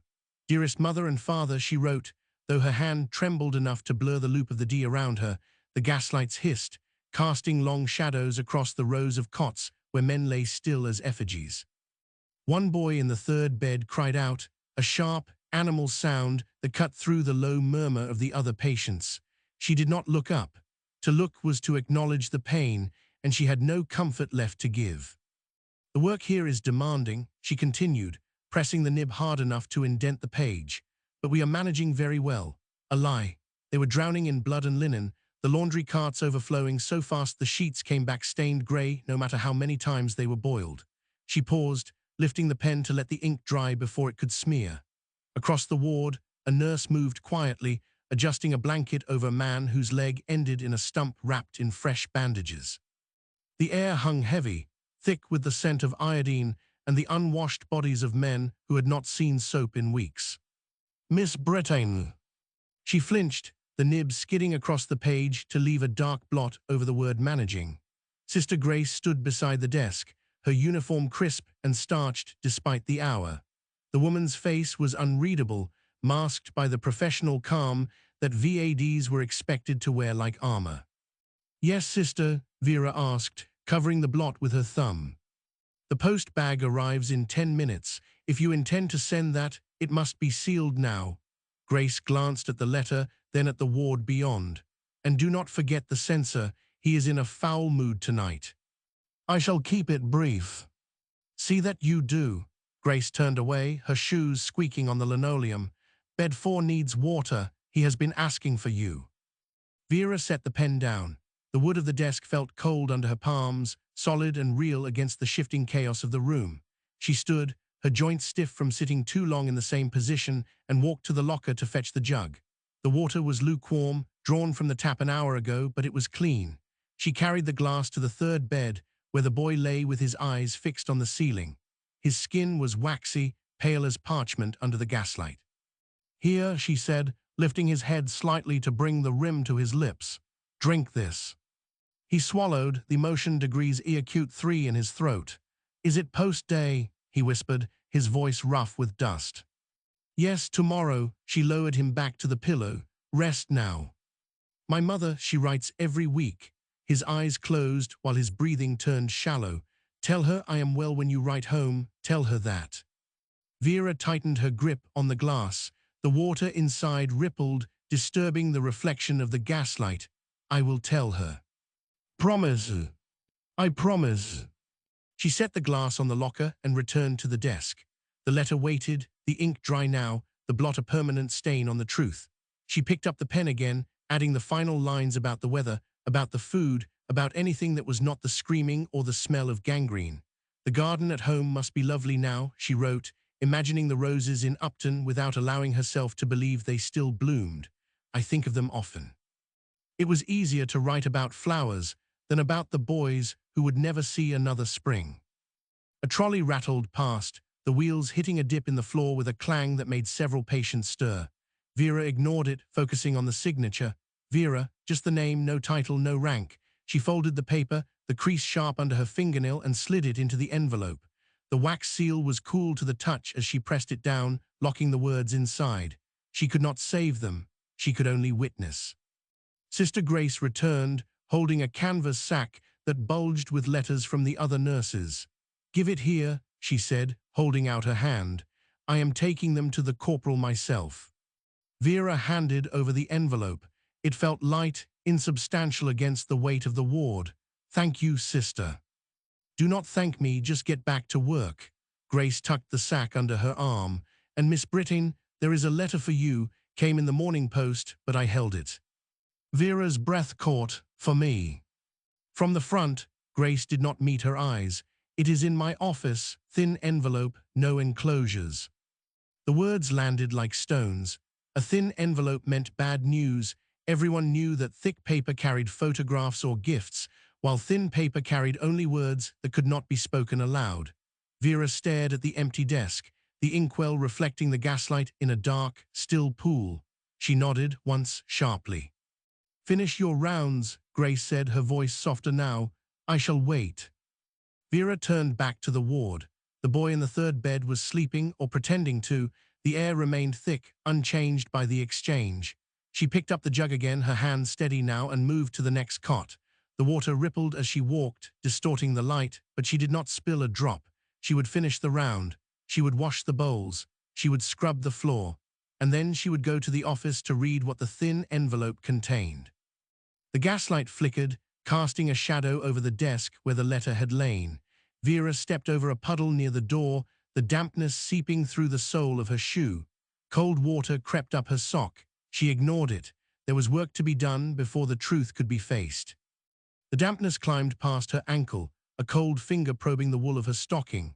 Vera did not hurry. Hurrying meant stumbling, and stumbling meant spilling the jug, and spilling meant explaining why her hands were shaking to a sister who tolerated no weakness. She set the empty vessel on the sterilizing tray, the metal clinking sharply against the enamel, and wiped her palms on her apron. The starch crackled, stiff and unforgiving against her skin. Down the corridor, the office light burned yellow under the doorframe. It was the only illumination in the wing, a solitary square of warmth in the long, drafty tunnel of the ward. Vera stopped outside the paneled wood, listening to the scratch of a pen from within. Grace was writing, accounts likely, or letters of condolence that would never be sent. She knocked, 3 sharp raps that cut through the scratching. Enter. Vera pushed the door open. The air inside smelled of dry dust and old paper, a stark contrast to the iodine and sweat of the ward. Grace sat behind the desk, a pile of ledgers stacked to her left like a fortification. She did not look up immediately, finishing a line with a deliberate loop of the nib before setting the pen down in the rack. "You finished?" Grace asked. She reached into the drawer of the desk, her movements precise, economical. "The rounds are complete." Vera stood by the chair, her hands clasped behind her back to hide the tremor in her fingers. "You mentioned a letter." Grace slid a single envelope across the polished surface. It stopped inches from Vera's waist, resting on the dark wood like an accusation. Cream paper, thin. The edges were frayed where the sack had rubbed against them during transit. "Field Post Office stamp," Grace said, tapping the corner with a manicured nail. "Censored this morning. I held it because I thought you should see it before the night shift changes. Less audience." Vera picked it up. The paper felt insubstantial, barely there, as if the words inside had consumed the weight of the sheet just to exist. She turned it over. Edward's handwriting sprawled across the front, the ink dark and urgent, the loops of the B in Britain stretched tight. A black pencil line struck through the location of the regiment, another through the date. The censor had been thorough, carving out context until only the bare bone of the message remained. "Did you read it?" Vera asked. Her voice sounded flat, detached, as though it belonged to someone standing further back in the room. "I am not paid to read private correspondence, Miss Britton. I am paid to ensure security." Grace leaned back, the chair creaking under the shift in weight. "Open it, then tell me if you need cover for the night." Vera slid her thumb under the flap. The glue gave way with a dry tear. She unfolded the sheet, the creases white and sharp where it had been folded and refolded too many times. "Dearest Vera," it began, "I hope this finds you well." Standard opening, the sort of phrase one wrote when there was no time to find another. She scanned the lines. The pencil marks obscured the battalion, the specific sector, the names of the villages near the line, but the nouns remained. Victor, wounded, head, hospital. The gaslight flickered, a sudden draft dip in the pressure that made the shadows on the wall jump. Vera gripped the edge of the desk to steady herself. The wood was solid, real, anchoring her when the floor seemed to tilt away. She read the sentence again. "Victor has been hit by a shell fragment during the advance." No detail on severity, no promise of recovery, just the fact of the impact, recorded with a brevity that felt like a blow to the stomach. "Bad news?" Grace asked. She was polishing her spectacles now, a soft cloth moving in circles over the glass. "He is wounded." Vera folded the letter once, then twice, until it was small enough to fit inside her palm. "Victor Richardson, he is in England now, or will be shortly." "England." "Edward says they are moving the casualties back, to Etaples, then across." Vera put the letter in her apron pocket, pressing it flat against her hip. The paper crinkled, a small sound in the quiet room. "I need to go to him." Grace stopped polishing. She held the spectacles up to the light, inspecting the lenses for a smear before lowering them to the desk. "You have duty until 600. The rota is set. You know the regulations regarding unauthorized leave." "I am requesting leave, compassionate grounds." "It requires matron's approval. She is in London." Grace stood up, smoothing the front of her uniform. The starch rustled, echoing the sound of Vera's apron. "And even with approval, the trains are choked with supplies. You might not get a berth for days." "I will stand." Vera moved towards the door, her hand on the latch. "I cannot stay here, Grace, not tonight." Grace sighed, a short exhalation through her nose that signaled surrender. She walked around the desk, opening a different drawer, this one locked. She produced a key and turned it, the mechanism clicking loudly in the silence. Inside lay a stack of travel warrants, pre-signed for emergency medical transport. "Take this." Grace held out a slip of green paper. "It is for the ambulance train from Rouen. If you can get to the coast, it might get you home faster than the passenger line." "But Vera." "Yes." "If he is gone by the time you arrive, do not blame yourself, for we cannot mend everything." Grace's voice was low, stripped of the usual professional edge. some things break beyond repair. I know, as Vera took the warrant, the paper felt cool and smooth against her fingertips. Thank you. Do not thank me, just write to me when you know. Grace turned back to the desk, picking up the pen again, and lock the door on your way out. I do not want the drafts ruining the ledgers. Vera stepped into the corridor.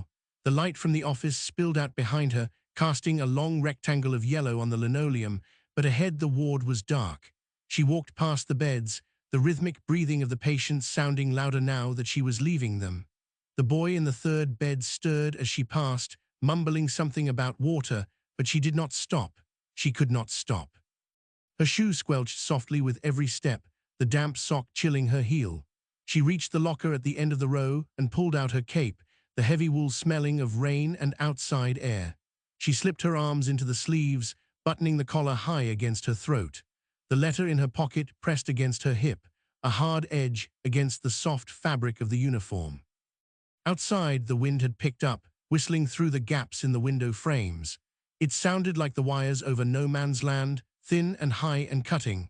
Vera pushed open the side door and stepped into the night. The air was cold, sharp with the scent of coal smoke and wet earth. A taxi waited near the gate, the driver sleeping behind the wheel, the engine ticking as it cooled.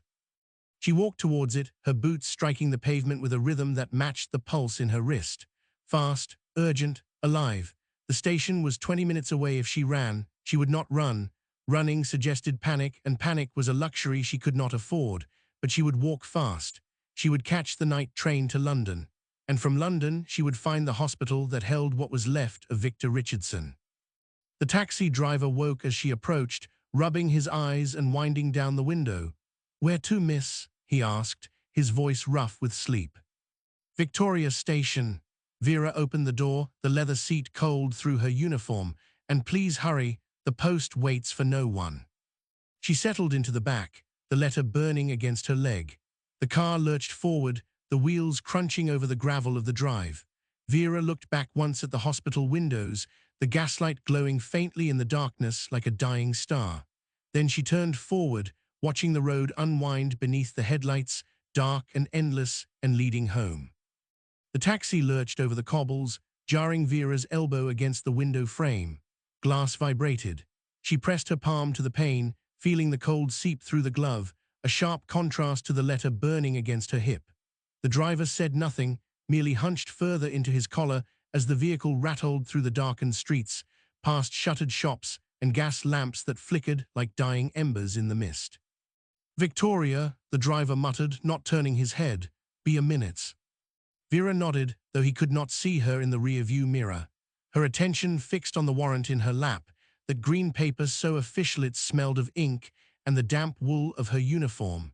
It was a permit to move when others must stay, a privilege that felt like a theft. The cab halted with a grind of brakes. Vera paid the fare, coins clinking in the driver's open palm, and stepped onto the pavement. Victoria Station loomed ahead, a cathedral of iron and steam, the roof lost in clouds of coal smoke that trapped the heat below. Inside, the concourse echoed with the shouts of porters and the hiss of escaping pressure. She joined the queue at the ticket office. The line moved slowly, shuffling forward in fits and starts. A woman ahead clutched a parcel wrapped in brown paper, string biting into her fingers. When Vera reached the counter, the clerk looked up, his face grey with fatigue. "Destination." "London General, Camberwell." He stamped a form, the ink wet and black, then looked up. "Platform 9, his voice dropped low. "Departure in 12 minutes, so don't miss it." "Thank you." Vera took the ticket and hurried towards the platform. The train waited, a beast of black steel exhaling white breath into the night. She found a compartment near the front, second class, the wood paneling scarred by cigarette burns and the carved initials of soldiers long gone.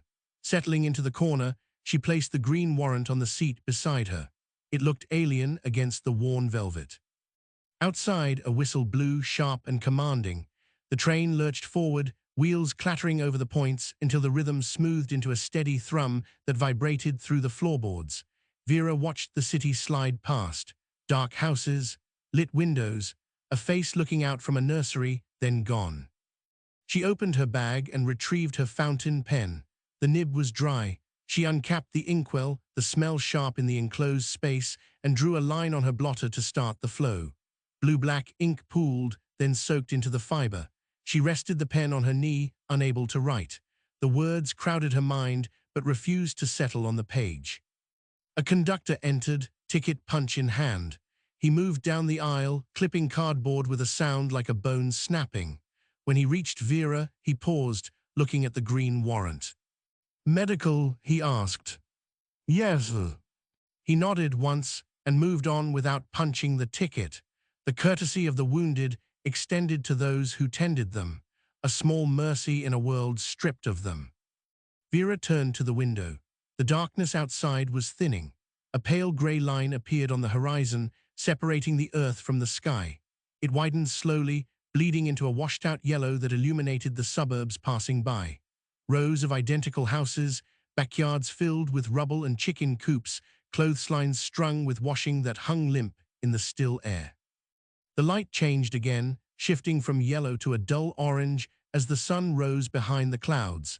It struck the carriage window, casting a reflection of Vera's face over the passing landscape. Her eyes looked sunken, the skin beneath them bruised with exhaustion. She looked like a stranger. She capped the pen. The ink had dried on the nib.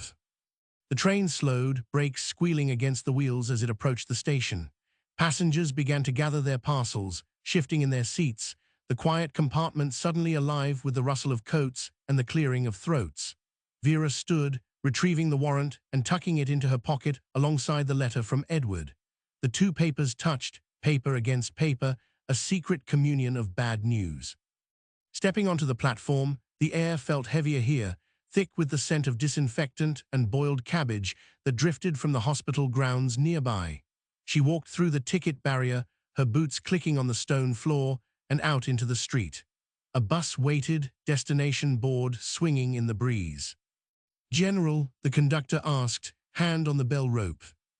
Vera nodded and climbed aboard. She took a seat near the front, gripping the rail as the vehicle pulled away. The streets here were wider, lined with trees that had lost their leaves weeks ago. Bare branches scratched at the sky, black lines against the growing light. The bus halted outside the hospital gates. Red brick, high windows. An ambulance stood near the entrance, engine ticking as it cooled, mud caked on the running boards. Vera disembarked and walked towards the main doors. Her steps slowed as she approached. The letter in her pocket felt heavier now, weighted by the silence of the building. She reached the entrance and pushed the door open. The hallway beyond was polished and quiet, smelling of floor wax and antiseptic. A nurse sat at a desk near the lift, writing in a ledger. She looked up as Vera entered, pen hovering over the page. "Visiting hours are not until 2, the nurse said, her voice low but firm, "unless you are staff." "I am VAD, Britain." Vera pulled out her identification, holding it steady despite the tremor in her fingers. "I have come to see Lieutenant Richardson, Victor Richardson." The nurse looked at the card, then at Vera's face. She stood up, the chair scraping against the floor. "Ward 4, she said, her voice dropping as she added, "top floor, but Miss Britain." "Yes, sir." "He has not regained consciousness since arrival." The nurse rounded the desk, leading the way to the lift. "You should prepare yourself." Vera followed her into the cage. The gate clattered shut, enclosing them in metal mesh. As the lift began to rise, Vera watched the floors pass, each level bringing her closer to the bed, to the stillness, to the end of the letter she would never send. The cable hummed, a low vibration that traveled up through her soles and settled in her chest. The lift stopped. The nurse opened the gate and stepped out, waiting for Vera to follow. The corridor ahead was long, lined with doors that stood slightly ajar, revealing glimpses of white curtains and shadowed rooms. At the end, one door was closed. The nurse stopped before it, hand on the handle. She looked back at Vera, her expression unreadable in the dim light. "He is in there." The nib scratched against the rough texture of the notepaper, a dry sound that filled the study while the clock on the mantel counted away the seconds in steady, indifferent ticks. Edward pressed harder, forcing the ink to flow into the fibers, then lifted the pen to calculate the remaining days of his leave cycle in the margin. 7. He drew a line through the number, the ink still wet, and watched it bleed into the next figure. 6. The arithmetic of survival required a sharp mind and a steady hand, neither of which he possessed entirely after 3 weeks in the front line. Yet here he sat in his father's leather chair, pretending the mud was merely a memory stains on his trousers rather than a permanent condition of the soul. "Dear father," he said aloud, testing the weight of the salutation in the quiet room, "I write to inform you of the recent adjustments to my commission." The words hung in the air, formal and brittle, lacking the warmth of a son speaking to a parent, but adhering strictly to the protocol Mr. Brittain expected from his offspring. Edward crossed out adjustments and wrote promotion, the lie sitting comfortably enough on the page, even if it tasted of ash in his mouth. He was not promoted. He was merely surviving, holding the rank he had purchased with the family's money and his own youthful naivety. A fly buzzed against the windowpane, trapped between the glass and the heavy velvet curtains, beating its wings with a frantic rhythm that matched the tension behind Edward's eyes. He ignored it. Focus was required. The letter needed to convey duty, not exhaustion. "I remain, as ever, your dutiful son," he murmured, signing the name with a flourish that felt like a forgery. E.H. Brittain. The initials looked back at him, sharp and unfamiliar. He stood up, the joints in his knees clicking softly, and walked towards the window. Pushing the curtains aside, he looked out onto the garden. The lawn was cut short, the edges trimmed with a precision that seemed absurd given the chaos overseas, and along the border, the daffodils were blooming in clusters of aggressive yellow. They nodded in the breeze, bright and oblivious. Edward opened the sash window, letting the cold air rush in to displace the smell of old tobacco and polish that clung to the study. He breathed it in, expecting the scent of earth, but London's soil smelled different than French earth. It lacked the sweet-rot scent of unburied flesh, lacking the metallic tang of shredded wire that clung to the clothes even after washing. "Do not be ridiculous," he told the glass, his reflection ghostly against the daylight. He turned away from the window and retrieved another sheet of paper from the desk drawer. This one was cheaper, thinner, the kind issued for field correspondence rather than formal family updates. He dipped the pen again, the inkwell glinting in the low light, and began to write without the filter of duty. "I am terrified. The noise does not stop. Roland says the wire has a luminescence, but I only see the flashes of the shells. Victor says nothing, which is worse. I do not think I shall come back." The words spilled out, fast and messy, crossing the lines, the handwriting deteriorating with every sentence as his hand began to tremble. This was the truth. This was the letter that belonged in the fire. He walked to the fireplace, where a small coal fire smoldered beneath the grate, and held the paper over the flames. The heat radiated against his palm, dry and intense. He waited until the edge caught, the paper curling black as the fire ate the confession, turning his fear into grey flakes that drifted up the chimney. He watched until nothing remained but a fragment of ash on the hearth, then kicked it under the grate with the toe of his boot. "Better," he said to the empty room. The silence returned, heavier now, pressing against his ears. He moved back to the desk and picked up his pocket watch from the blotter, flipping the lid open with his thumb. The hands showed 4:30. He had promised to return for the summer, a promise written in the formal letter now sealing in an envelope on the desk, though he checked the time frequently as if counting down seconds to an expiration date. The metal of the watch case was cold against his skin, a solid weight that grounded him when the floor seemed to tilt beneath his feet. He snapped it shut, the click echoing sharply. "Edward." The voice came from the doorway, soft and cautious. He did not turn immediately, closing his eyes for a second to reset the expression on his face into the mask of the dutiful son, the officer, the man who did not complain.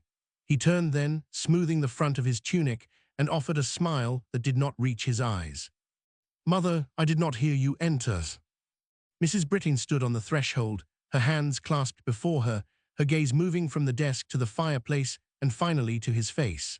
She wore her afternoon dress, dark wool despite the season, and there was a tightness around her mouth that suggested she had been crying or was merely holding back the urge to do so. The light from the hallway fell across her shoulders, leaving the rest of the room in shadow. "The post arrived," she said, holding up a tray with a single envelope on it. "From Vera."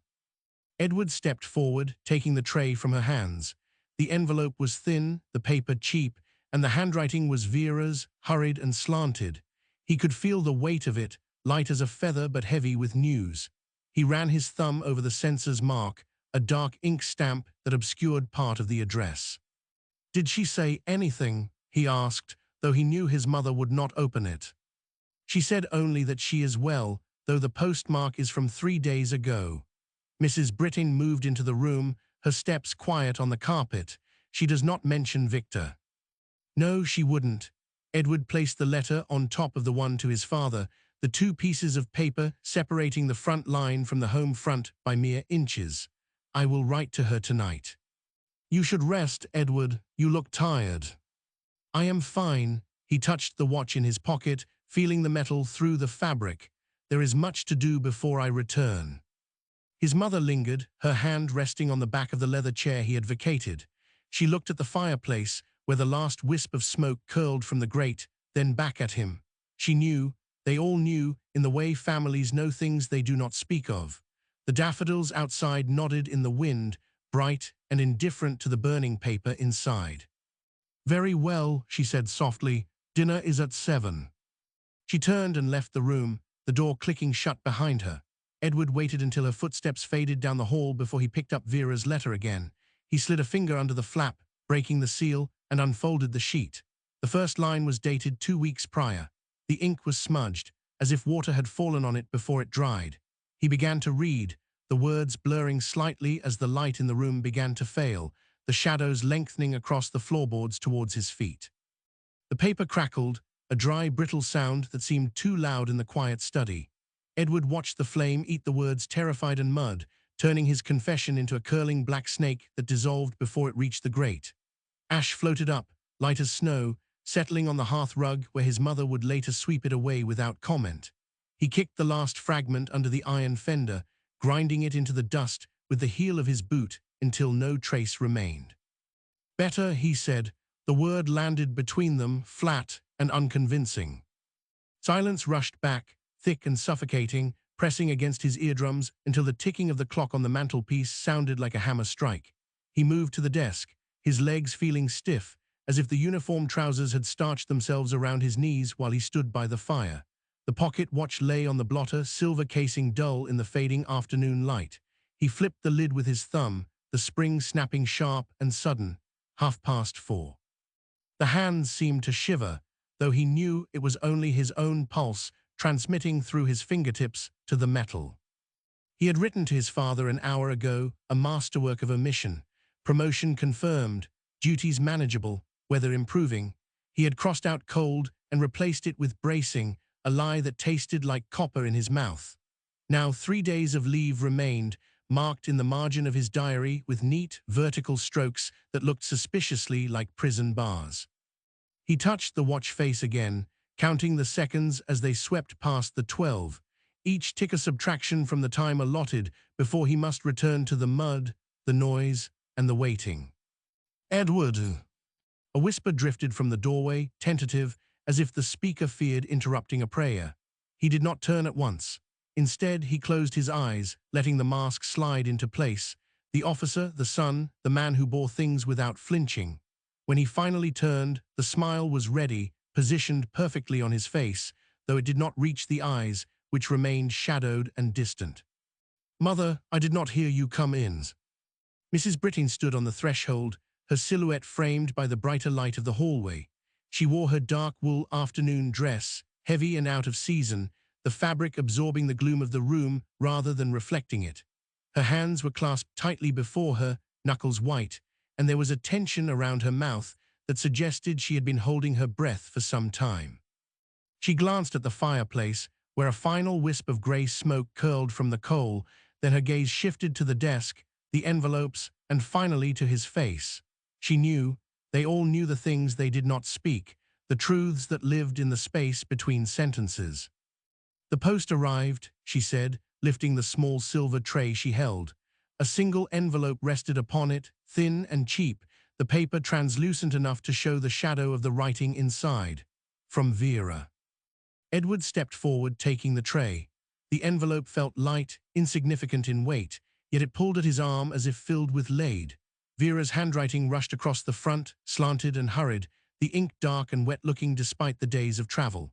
He ran his thumb over the triangular censor's mark, the black ink stamp obscuring the word hospital in the return address, leaving only Lon, VAD. "Did she say anything?" he asked, though the question was automatic. His mother would never open another's letter, bound by a code of propriety stricter than any military regulation. "She said only that she is well." Mrs. Brittain moved into the room, her footsteps silent on the Axminster carpet. She stopped beside the leather chair, her hand resting on the worn backrest. "But the postmark is from 3 days ago, and she does not mention Victor." "No, she wouldn't." Edward placed Vera's letter atop the sealed envelope destined for his father. The two pieces of paper lay side by side, separating the mud-choked trenches from the quiet parlor by less than an inch of mahogany. "I shall write to her tonight." "You should rest, Edward." She saw he looked exhausted, and her voice dropped, softening into a plea. "The circles under your eyes are quite dark." "I am quite all right." He slipped his hand into his tunic pocket, fingers closing around the cold metal of the watch through the wool. "There is much to do before I go back." His mother lingered. She looked at the fireplace again, where the fire had died down to glowing embers, then back at him, her expression unreadable. Outside, the daffodils in the garden nodded in the wind, bright yellow heads bobbing against the grey sky, indifferent to the burned paper inside the room or the watches counting down in pockets. "Very well," she said softly. "Dinner is at 7. She turned and left, the door clicking shut with a finality that echoed in the sudden stillness. Edward waited until the sound of her footsteps faded completely down the hall, replaced by the distant chime of a church bell marking the hour. Only then did he pick up Vera's letter again. He slid his fingernail under the flap, breaking the glue seal with a sharp tear, and unfolded the single sheet. The date at the top was 2 weeks prior. The ink was smeared in places, blurring where water or perhaps tears had fallen before the paper dried. He began to read, standing by the desk as the light in the room failed, the shadows stretching long across the floorboards towards his feet. "Dearest Edward," the letter began, the script tight and controlled. "The wards are full again. We have run out of clean linen, and the sisters say we must boil what we have, though the water pressure is poor. It smells of carbolic and wet wool, a scent that clings to the hair no matter how often one washes." He paused, breathing in the smell of his own study, old paper, tobacco, the faint residue of coal smoke. It smelled of safety. It smelled of a world that no longer existed. "Roland writes when he can," Vera continued. "He sends poems mostly, sketches of the skyline. He says the wire has a peculiar luminescence at dusk. I try to see it as he does, but when I close my eyes I only see the stretchers. Victor sent a parcel yesterday, socks. He claims his sister knitted them, but the stitching is too even, too perfect. I know that hand, it is Roland's. Why they lie about such things, I cannot fathom, unless they think we are too fragile to know who still lives and who is merely sending ghosts through the post." Edward's thumb traced the word ghosts. The ink was heavier there, the pen pressed hard into the fiber. "Do not promise to return, Ed," the letter ended, the handwriting becoming more jagged. "Just promise to write. And if you cannot write, send nothing. I will know the difference." He folded the paper slowly, aligning the edges with precise, deliberate movements. The room was nearly dark now, the shapes of the books on the shelves merging into a single dark mass. He reached for the matchbox on the desk, striking a flame against the side. The sulfur flare illuminated his face for a second, pale and drawn, before he lit the candle beside the inkwell. He dipped the pen, the nibs scratching against the paper as he began to write. "My dearest Vera," he wrote, the letters forming automatically, dutiful and smooth. "The garden is in bloom. The daffodils are quite magnificent this year." He stopped, the lie sat on the page, bright and false. He looked at the watch, 10 minutes to 5. The arithmetic of leave continued its relentless subtraction. He blew out the match, watching the smoke rise in a thin, grey thread towards the ceiling, mirroring the ash that had vanished up the chimney only moments before. The smoke thread wavered, broke, and dissolved into the gloom above the desk. Edward sat with the pen hovering over the fresh sheet of notepaper, the nib dry and waiting.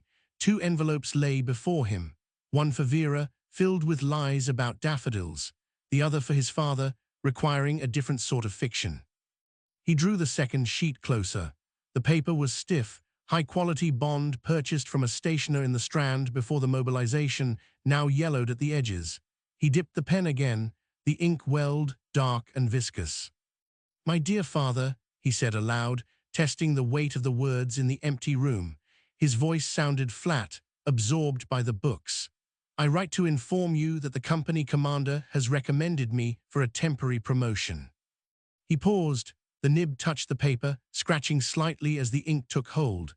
It was not a triumph. It was merely arithmetic. More responsibility meant more names to write on the casualty forms, more widows to notify with the standardized phrasing that smoothed over the jagged reality of a life ended in mud. He pressed harder, the pen digging a furrow into the fiber.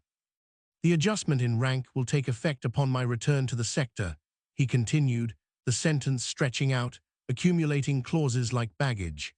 "Though I must confess the additional duties are of less consequence than the assurance that I remain in good health, a fact I trust will alleviate any concern you or mother might harbor regarding the dampness of the quarters." He stopped. The sentence was too long, too defensive. His father would read the defensiveness and recognize it as weakness. Edward crossed out the word confess. He replaced it with note. He crossed out alleviate, replaced it with assuage. Still wrong. He scrapped the entire line, drawing a thick black bar through the text until the paper threatened to tear. Outside, a motorcar passed on the street, the engine coughing before fading into the distance. London moved on. The war was a separate country, one he visited only on leave. He stood up, the chair legs scraped against the floorboards, a harsh shriek that made him wince. He walked to the window, pressing his forehead against the cold glass. The garden below was invisible now, swallowed by the night, but he remembered the walk from that afternoon. The grass had been dry, firm, no suction of mud pulling at the boots, no slick slime coating the leather up to the ankle. He had walked the path 3 times, counting the steps. 212 paces from the back door to the tool shed, a safe distance, a manageable distance. In France, 200 paces could take an hour, or a lifetime. He turned back to the desk. The candle flickered, casting his shadow against the bookshelves where the spines of Greek texts and modern poetry stood shoulder to shoulder, silent judges of his composition. He sat. He needed to finish the letter to his father. He needed to sign it. He needed to seal it and place it with the others for the morning post. But there was another thing. He opened the bottom drawer of the desk. Inside, beneath a stack of unused envelopes and a pot of sealing wax, lay a single sheet of rough paper. He had written on it earlier, before the post arrived, before his mother entered. It was not for sending. It was an inventory of the fear he carried in his chest, a heavy stone that shifted when he breathed. "I am tired," he had written, not the sleepiness that coffee fixes, the bone tiredness. "I dream of the wire. I wake and expect to see Roland dead. I cannot lead them if I am waiting for the end." He picked up the paper. The words looked accusatory, treasonous. If the censor found this, it would be confiscated. If his father found it, it would break the old man's rigid code of stoicism.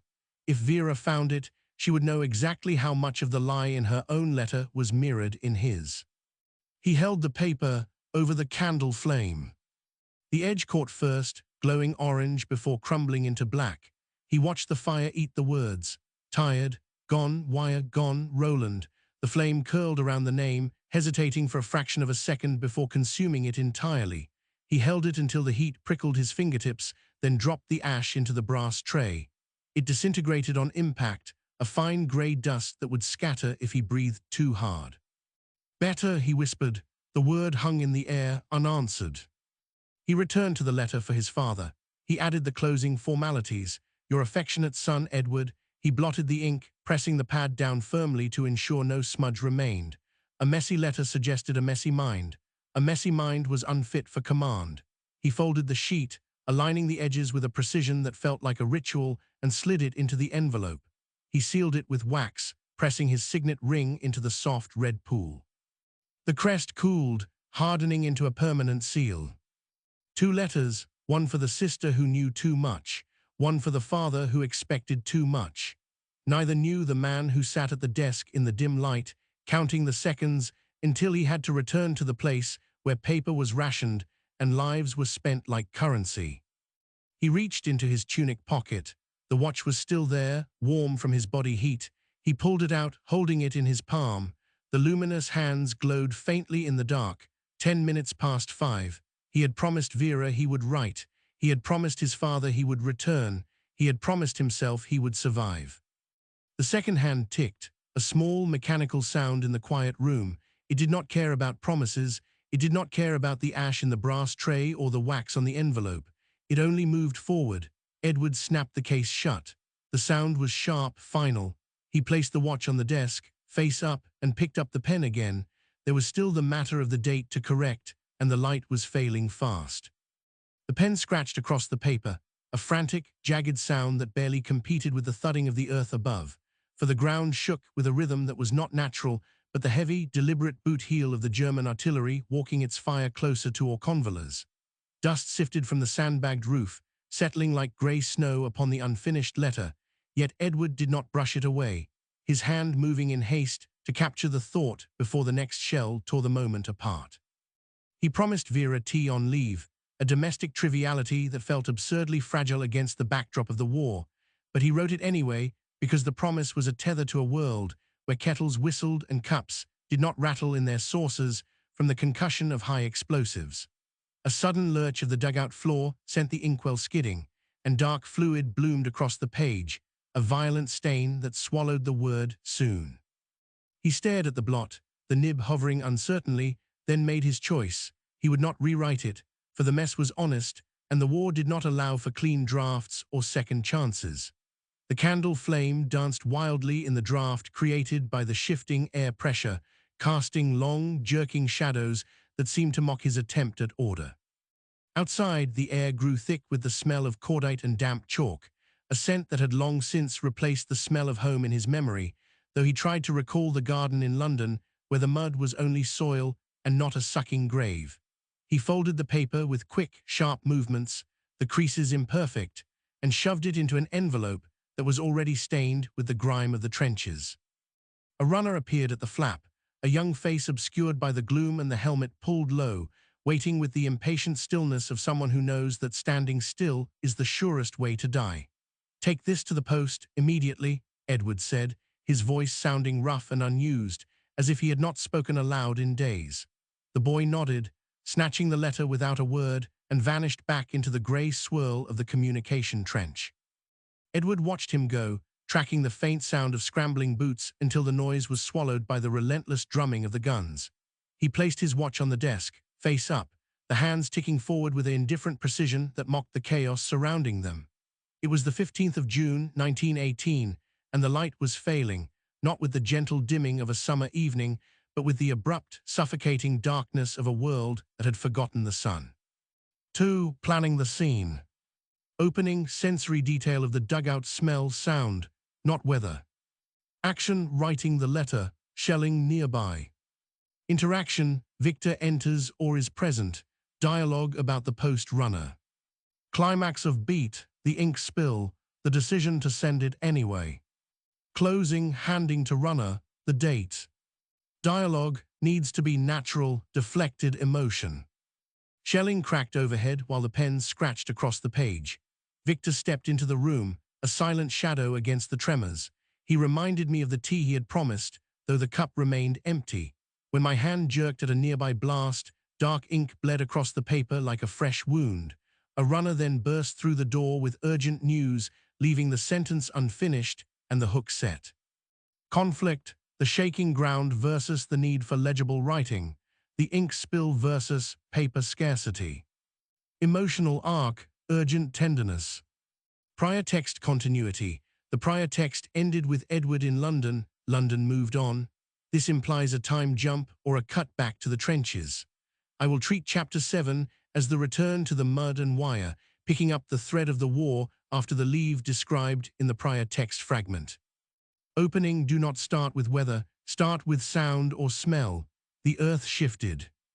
Dialogue need to ensure it's not just "here is the letter," needs deflection, Victor talking about jam or tea. Specific detail, the ink blot, the tea promise, the runner's name if known or just the boy. The scent of burnt sugar and damp wool clung to the back of his throat, refusing to fade. Opening, dust fell from the roof beams. Action sound. Middle, Victor speaking, the ink spill. End, the runner. Dialogues, Victor, runners waiting. Edward, nearly done. Victor, don't miss the bag. Another check, dialogue minimum, every beat needs character speech. I will ensure Victor speaks early.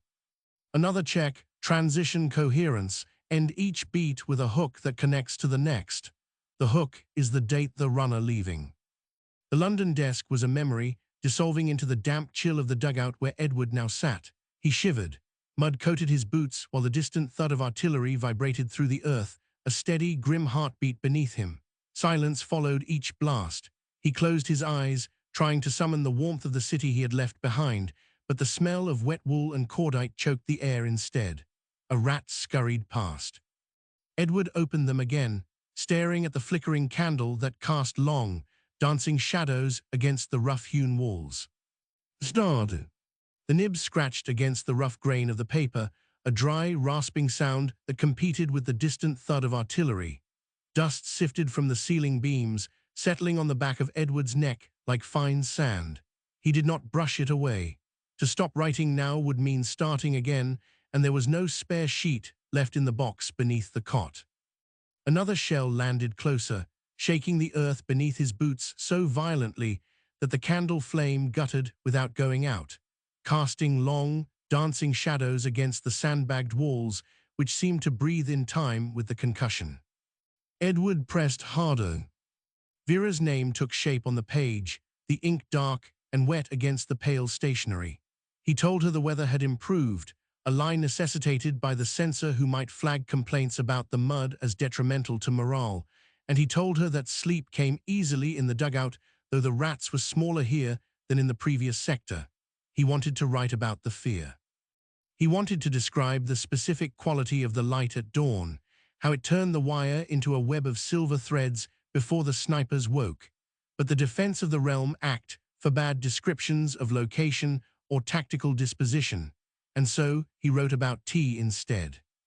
I shall bring proper tea upon my next leave, he wrote, the pen moving quickly now. None of this rationed dust, but the loose leaf from Fortnum's, provided the shop remains open. It was a promise he could not keep. Leave had been cancelled twice already this month, and the upcoming offensive required all officers to remain with their platoons, yet the words flowed onto the paper with the ease of truth, because she needed to believe in the future more than he needed to be honest about the present. The dugout air hung heavy with the acrid sting of wet tobacco and paraffin wax, underlying sweetrot scent of unburied flesh from the no-man's land just beyond the parapet drifting in whenever the wind shifted. He paused, lifting the pen to hover over the date. 15th June 19, a circumflex, 1 a circumflex. The 8 looked clumsy. A heavy vibration shuddered through the floorboards. His hand jerked. The nib tore the paper slightly, then spilled a glob of black ink across the bottom corner of the sheet. It spread quickly, soaking into the fibers, a dark, irregular stain that swallowed the signature he had just begun to form. Edward stared at the blot.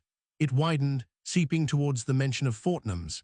He reached for the blotting paper, then stopped, his hand hovering in the air as the reality of the empty box beneath the cot asserted itself. To rewrite this would require a fresh envelope, a fresh sheet, and perhaps another chance at the post bag, which might not arrive for 3 days. He let the ink dry. So, Edward looked up. Private Evans stood in the entrance of the dugout, helmet pulled low over his eyes, rifle slung across his chest. The boy was barely 19, his uniform coated in the same grey dust that covered everything else in this sector. "Is the runner ready?" Edward asked. His voice sounded rough, unused to speaking aloud. "Waiting outside, sir. Post-corporal says the bag closes in 10 minutes. Evans stepped further into the cramped space, careful not to knock the candle. Rough night for it. "The sooner it goes, the sooner it reaches London. Edward folded the letter along the creases he had made earlier, ignoring the wet stain that now resembled a crushed flower pressed between the pages. He slid the paper into the envelope, licking the flap with a taste of salt and glue. Tell him to mark it urgent. Family. Urgent, sir. Evans took the envelope, tucking it into his breast pocket where it sat against his heart. Will you be needing anything else before I head up? Check the wire on the left flank. Richardson reported it was loose yesterday. Victor's got men on it. Evans shifted his weight, boots scraping on the wooden planking. He said not to worry you with it. Edward felt a sudden, sharp irritation flare in his chest, hot and immediate. Victor's steady humor often served to shield him from the darker rumors circulating among the enlisted men, but sometimes the protection felt like confinement. He gripped the edge of the table, knuckles whitening. Tell Richardson I am not made of glass, Edward said. I can hear the shelling without a report. Yes, sir. Evans did not flinch. Just thought you'd want to know the line holds. It holds. For now. Evans turned to leave, pausing at the flap of the dugout. He looked back, his face obscured by the shadow of the helmet brim. Good luck with the post, sir. Hope it gets through. See that it does, Evans. The private disappeared into the smoke of the trench line, swallowed by the grey haze that clung to the ground. Edward watched him go until the shape was lost, listening to the faint crunch of boots on the duckboards fading into the distance. The candle flickered again, the flame bending towards the entrance where the air moved. He looked down at the desk, at the empty inkwell and the single pen resting on the blotting paper. The dugout felt suddenly larger without the boy in it, the silence pressing against his ears, though the shelling continued unabated outside. He picked up the envelope copy from the file, the carbon paper faint and smudged. 15th June, 1918. He traced the date with his finger, feeling the indentations the nib had made in the paper. Outside, a whistle blew sharp and piercing, cutting through the damp air. Edward capped the inkwell. He stood up, adjusting the tunic over his shoulders, and walked towards the entrance where the smoke waited. The letter was gone, beyond his control now, traveling through the hands of censors and postmen towards a house in London where his sister would read the stain and know something was wrong without him having to write a word. He stepped out into the trench, the mud sucking at his boots, and turned towards the front line where the wire waited in the dim light. The vibration returned, not a shake, but a deep, guttural roll that sent dust drifting from the roof beams like grey snow. Edward watched the particles settle on the wet ink, embedding themselves in the black pool before it could soak fully into the fiber. A useless gesture, trying to protect the paper now. He withdrew his hand, leaving the blot to harden as it wished, a dark star mapped on the lower margin where his signature should have been clear and legible. To ask for another sheet would be to admit the war had won a small victory over his household economy, and he refused such capitulation when Vera might count the pages. So, the voice came from the tunnel mouth, thin and frayed by the wind screaming overhead. Edward turned. Private Evans stood there, helmet pulled low so the rim cut his eyes into shadow, the rifle slung across his chest, looking heavier than the boy himself. Dust coated the uniform, a fine grey powder that settled in the creases of the elbows and the collar, marking him as part of the trench rather than a visitor to it. Is the runner ready? Edward asked. His throat felt scraped raw, the words emerging with a gravelly texture that surprised him. Waiting outside, sir. Evans stepped in, moving with the careful, shuffling gait of a man navigating a room full of hidden traps. Post-corporal says the bag closes in 10 minutes. Rough night for it. The sooner it goes, the sooner it reaches AE. Edward folded the letter along the creases he made earlier, pressing the damp stain flat against the other side of the page. The ink was still tacky, threatening to smear, but he ignored it, sliding the paper into the envelope with a quick, decisive motion. He licked the flap, tasting salt and the metallic tang of old glue, then sealed it before he could think better of the mess inside. Tell him to mark it urgent. Family. Urgent, sir. Evans took the envelope, tucking it inside his tunic where it rested against his heart, protected by layers of wool and leather. Will you be needing anything else before I head up? Check the wire on the left flank. Edward leaned forward, resting his palms on the rough wood of the table, feeling the grain dig into his skin. Richardson reported it was loose yesterday. If the Germans probe that sector at dawn, we'll lose the outpost before the sun clears the horizon. Victor's got men on it. Evans shifted his weight, boots rasping over the splintered planking with a sound like tearing canvas. He said not to worry you with it. A sharp spike of irritation drove through Edward's chest, hot and sudden, burning away the fatigue that had settled in his bones. Victor's steady humor, his refusal to let the darkness touch the others, often served as a shield, but tonight it felt like a cage constructed of good intentions. He gripped the edge of Thetable, his knuckles whitening until the skin stretched tight over the bone. "Tell Richardson I am not made of glass," Edward said, his voice dropping low and dangerous in its quietness. He could hear the shelling without a report. He knew where the shells fell. "Yes, sir." Evans did not flinch, though his eyes flickered towards the candle flame that danced wildly in the draft. "Just thought you'd want to know the line holds." "It holds. For now." Evans turned, ducking under the low beam of the dugout entrance, his silhouette merging with the swirling grey haze that choked the trench. Edward watched him go, tracking the faint crunch of boots on duckboards until the sound dissolved into the rhythmic thump of artillery fire walking down the line. The candle guttered, the flame bending sharply towards the opening where the air rushed in, casting long, dancing shadows that made the cramped space feel suddenly vast and empty. He looked down at the desk, noting the empty inkwell and the single pen lying across the blotting paper, its nib still dark with the residue of his haste. The silence pressed against his ears, a physical weight despite the continued bombardment outside, a strange lull between the salvos where the world held its breath. He picked up the carbon copy from the file, the paper thin and translucent, the words reversed and smudged, a ghost of the letter that was already traveling towards London. 15th June, 191. He traced the date with his finger, feeling the deep indentations the nib had carved into the pulp. Outside, a whistle pierced the damp air, sharp and piercing, the signal for the next shift to climb the parapet. Edward capped the inkwell, the click of the metal lid sounding unnaturally loud in the confined space. He stood, adjusting the tunic over his shoulders until the fabric sat correctly, and walked towards the entrance where the grey smoke waited to swallow him whole. The letter was gone now, beyond his control, moving through the hands of censors who would scan it for secrets and postmen who would not know the weight of the paper they carried.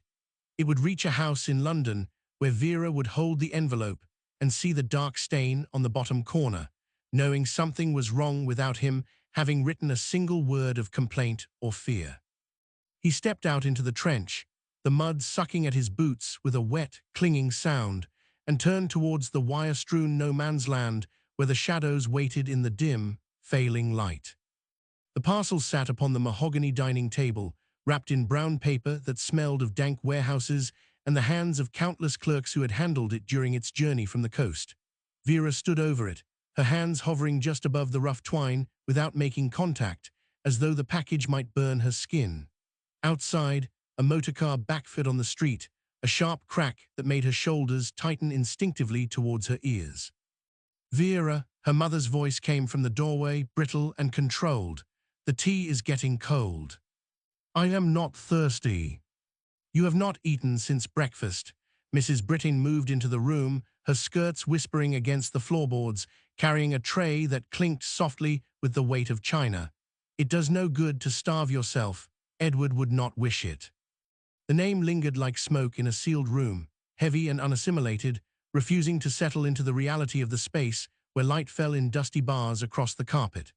Vera picked up the letter opener from the sideboard, the steel cold against her palm, and sliced through the twine with a single jagged motion. The paper fell away in strips, revealing a cardboard box stamped with the insignia of the effects department in black ink that looked too fresh, too permanent. "Leave it," Vera said, her voice low. "Please, Mother." "I am not leaving you alone with this." Mrs. Brittain set the tray down on the sideboard, her movements precise, refusing to look directly at the box. "Your father is at the club. He said it is better if I am here." "Better for whom?" "For the house." Mrs. Britting turned towards the window, her back rigid, staring out at the garden where the roses were beginning to fade into the grey of late June. We must maintain appearances. The neighbours will be watching. Vera ignored her, lifting the lid of the cardboard box. Inside, nestled in wood wool that smelled of damp timber and resin, lay a silver wristlet watch. The glass face was cracked, a spiderweb fracture running from the 10 to the 4, but the hands were moving. A faint, mechanical ticking filled the space between them, steady and indifferent to the stillness of the room. "It is still working," Vera said. "Put it away." "It is ticking, Mother." She lifted the watch from the box, the metal warm from being wrapped, and held it close to her ear. The sound was intrusive, a small heartbeat continuing after the chest had stopped, measuring out seconds that no longer belonged to anyone. How can it still be working? Mrs. Britting turned from the window, her face pale and composed, a mask worn for the benefit of the servants who might be listening in the hall. "It is a machine, Vera. It does not know he is gone." "It should have stopped." Vera pressed her thumb against the glass, feeling the vibration of the mechanism through the crack. Everything else should have stopped. "You are upsetting yourself." Mrs. Britting stepped forward, reaching out to take the watch, but Vera pulled her hand back sharply. "Give it to me. I will put it in the safe." "No." Vera closed her fingers around the watch, the metal edges digging into her palm. "This is not yours to keep. It belongs to the family." "It belongs to him." Vera looked down at the dial, watching the second hand sweep past the 12 in a smooth, continuous arc. He was wearing this wiener when the report came. "We do not know that." Mrs. Britting's voice wavered, just for a moment, before the steel returned. "The letter said only that he was missing. The parcel does not prove anything else." "The parcel proves he is not coming back." Vera set the watch down on the table, face up. The ticking was louder now, amplifying in the quiet room until it seemed to dictate the rhythm of her own breathing. "They do not return effects unless they are certain." Mrs. Britting sat down heavily on the nearest chair, her hands folding into her lap, the knuckles white against the dark fabric of her dress. "Then we shall mourn properly, with the family, not alone in this room like a ghost." "I am not alone." Vera reached into the box again, beneath the wood wool, and found the stack of letters tied with a faded ribbon. "I have these." "Letters." Mrs. Britting dismissed the word with a sharp wave of her hand. "Pieces of paper." His voice. Vera untied the ribbon, the knot stiff from being pulled tight months ago. "He wrote to me every week, even when he said he had no time. He wrote to us all." "Not like this." Vera spread the letters out on the mahogany surface, arranging them by date, the paper yellowed and stained with mud that had dried into the fibers. "These are not for you, they are for me." Mrs. Britting stood up, the legs of the chair shrieking across the floorboards like a wounded animal. "I shall tell the maid to bring fresh tea. You will drink it." "Mother." "Do not argue with me, Vera." Mrs. Britting walked towards the door, her posture rigid, refusing to look back at the table where the watch continued to measure out the time. "I am your mother. I know what is best for you." The door closed with a soft click, leaving Vera in the room with the sound of the watch and the smell of old paper. She sat down, pulling the letters closer, her fingers tracing the handwriting on the top envelope. Lute, E.H. Britting. The ink was black, decisive, the loops of the B sharp and angular. She turned the envelope over, noting the censor's mark in blue pencil, a thick line through the words that could not be spoken. The ticking continued, steady and relentless. Vera picked up the first letter, dated January 1915, the paper crisp and clean compared to the later ones that were soft from being carried in a tunic pocket. She unfolded it, the creases white and fragile, and began to read the words he had written before the mud and the shelling had taken hold of him. The watch marked the seconds while she read, a mechanical heartbeat counting down the distance between the boy who wrote of Oxford Parks and the man who died in the dirt of France. She reached for the diary on the sideboard, pulling it towards her across the polished wood. There was no point in waiting for the tea. The story was here, in the ink and the paper and the sound of the watch that refused to stop. She opened the diary to a fresh page, the paper blank and waiting, and picked up her pen. The nib scratched against the surface, dry and harsh. 28th June, 1918. She paused, looking at the watch, at the letters, at the empty chair where her father would sit tonight and pretend nothing had changed. The ticking filled the pause, demanding she continue. The effects arrived today. She pressed the pen harder, the ink flowing dark and permanent onto the page. The watch ticked on, measuring the grief second by second, blasting the flesh of all three men who had gone to the front and not returned together. She turned the page, ready to begin the work of remembering, the sound of the mechanism driving her hand across the paper until the room was full of nothing but the scratch of the nib and the steady, indifferent time. The latch clicked, metal against wood, a finality that echoed louder than the argument. Vera did not move. She kept her eyes on the door, waiting for the handle to turn, for her mother to return with the tray and the forced brightness of a woman pretending the world had not cracked open. The handle remained still. The hallway outside held its breath. Only the watch on the table continued its work, a small, circular machine indifferent to the catastrophe sitting beside it. Tick, tick, tick. She reached out. Her fingers hovered over the stack of letters, the ribbon loose now, the knot undone. Wool, wood wool. The scent of the parcel still clung to the air, sharp and chemical, mixed with the older, deeper smell of the trenches that no amount of wrapping paper could fully contain. Damp wool, mud, something sweet and rotting beneath, like flowers left too long in a vase. Edward, she said, her voice sounded thin, stripped of the resonance it held in the lecture halls at Oxford. You promised you would keep them dry. No answer. The watch swept past the 12. She pulled the first envelope towards her, the paper crisp and white, untouched by the grime of the front. January 1915. This was before the mud had taken hold, before the shelling became a permanent weather system. As she slid her thumb from the fold, the paper resisted slightly, stiff with age.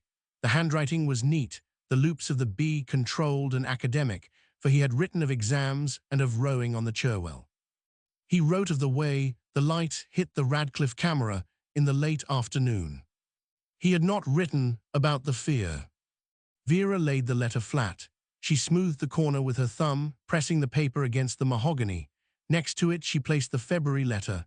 The paper was softer here, thinner.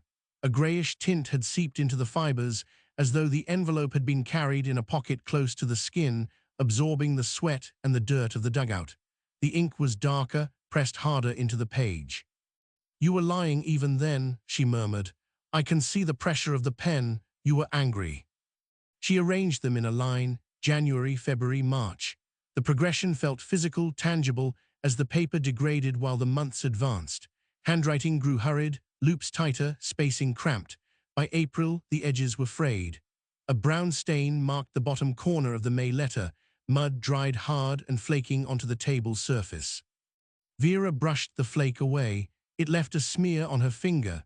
She rubbed it against her skirt, but the mark remained, a ghost of the soil from France, now transferred to London.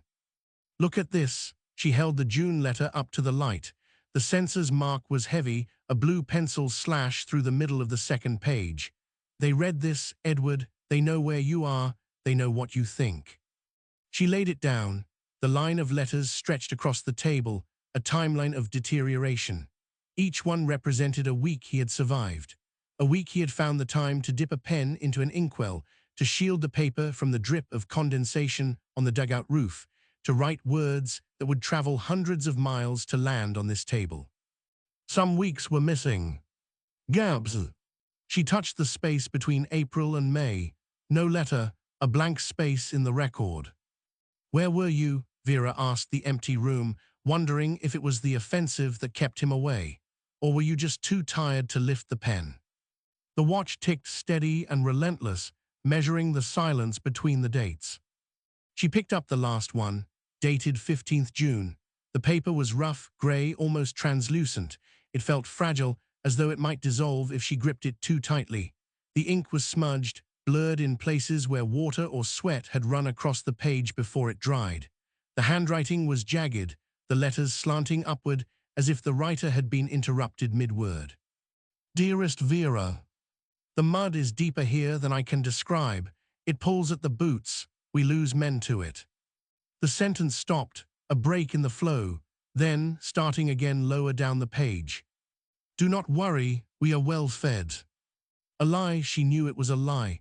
The tremor in the ink betrayed him, the way the pen had skipped across the fiber where his hand had shaken. You should have told me, she said, her throat tightened, the muscles contracting around the words. You should have let me know it was this bad. She placed the final letter at the end of the line. The sequence was complete, from the clean white of Oxford to the grey stain of the front, a narrative written in paper and ink and mud. Vera sat back. Her hands rested on the edge of the table, palms flat against the wood. The watch continued its count. It did not care that the hand that had wound it was cold in a grave in Italy. It did not care that the voice that had spoken the dates was stilled. 32 letters, she said. That is all there is. 32 weeks of thought, 32 attempts to bridge the distance. Now they lay here, artifacts, evidence. Original 1, she looked at the diary on the sideboard. Original 2, black cloth. Original 3, blank pages waiting. Original 4, it seemed inadequate. Original 5, how could she fit this into a diary? Original 6, how could she compress the weight of the paper, the smell of the mud, the sound of the watch into a few lines of black ink? But she had to. If she did not write it down, the silence would win. The gaps between the letters would widen until they swallowed the months entirely, until she forgot the sound of his voice and only remembered the stain on the paper. Vera pushed herself up from the chair. Her legs felt stiff, the blood slow in her veins. She walked to the sideboard, the floorboards creaking under her weight. The sound was loud in the quiet room. She reached for the diary. The cover was cool, smooth leather. She opened it. The pages smelled of glue and fresh paper, a stark contrast to the old, damp scent of the letters on the table. She picked up the pen, its silver nib sharp. Dipping it into the inkwell, she watched the black, viscous ink cling to the metal. 28th June 1918, she said aloud. Writing the date made it real, the day the post arrived. She hovered the nib over the paper. The watch ticked behind her, a heartbeat without a body. What do I say? She asked the watch. Do I say he is gone, or do I say he is here? She looked back at the table. The letters lay in a row, a line of defense against the forgetting. The mud on the last one had dried to a powder, ready to scatter at the slightest breath. If I write it, Vera said, you stay. She lowered the pen.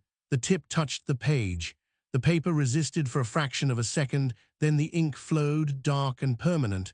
She did not write about the grief. She wrote about the facts, the parcel, the watch, the letters. She let the objects carry the weight. The effects arrived today. The words sat on the page, simple, unadorned. They did not scream, they did not weep. They just stood there like the letters on the table. Vera lifted the pen. The ink glistened on the nib. She waited for the next thought, the next necessary truth. The watch ticked on, measuring the space between the words, counting out the seconds of a life that had to be lived now without him. She turned the page. The sound was sharp, a cut in the quiet. There was more to record, the mud on the letter, the lie about the food, the gap in April, all of it belonged in the book. Vera pressed the nib down again. The scratch of the metal against the paper filled the room, louder than the watch, louder than the traffic outside. It was a sound of preservation, a sound of fight. Listen, she whispered to the room. I am writing it down. The watch ticked, the pen scratched, two rhythms against the silence. She wrote until the ink ran low, then she stopped. She capped the pen. The click of the cap was final. She looked at the letters one last time. They were safe. They were ordered. They were hers.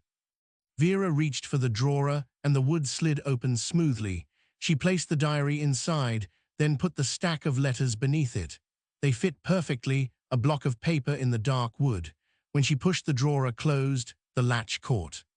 The ticking stopped. She had wound the watch down. Now, Vera said, we rest.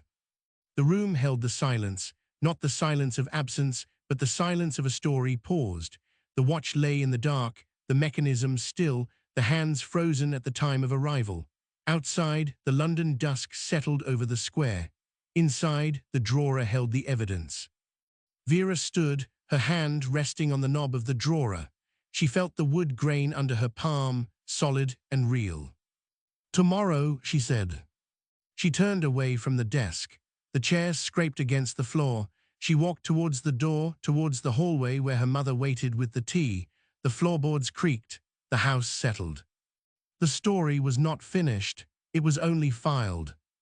The parcel sat on the drawing room table, a brown paper wound that smelled of salt and damp canvas. Vera picked up the knife. She slit the twine.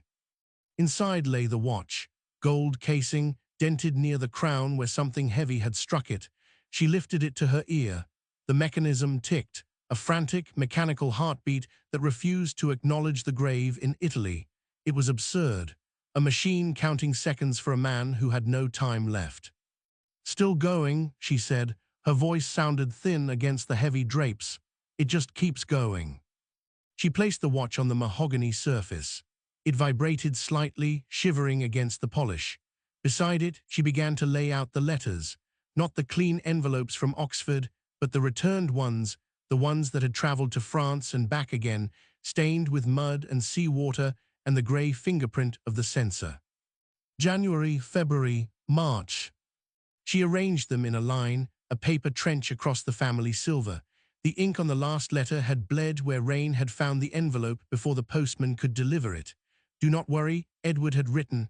"We are well fed." A lie. She knew the ration cards. She knew the supply logs. He had starved himself to send chocolate to Roland. Original. 1, "You foolish boy," Vera whispered. Short. 2, she traced the blotch on the paper with a dry finger. Medium. 3, "You stupid, brave fool." Short fragment dialogue. Constraint. Braid short punchy sentences with longer subordinated. The watch ticked on. It measured the silence between her breaths. She needed to record this. If she did not write it down, the details would blur, the specific texture of the loss would fade into a general grey ache. Memory was unreliable, it smoothed the edges. Ink did not. Vera stood, her knees cracked, a sharp sound in the stillness. She walked to the sideboard where her diary waited, bound in black cloth, untouched since the telegram arrived. She opened it. The pages were blank, white and accusing. They smelled of glue and newness, offensive compared to the earthy rot of the letters on the table. She took her fountain pen.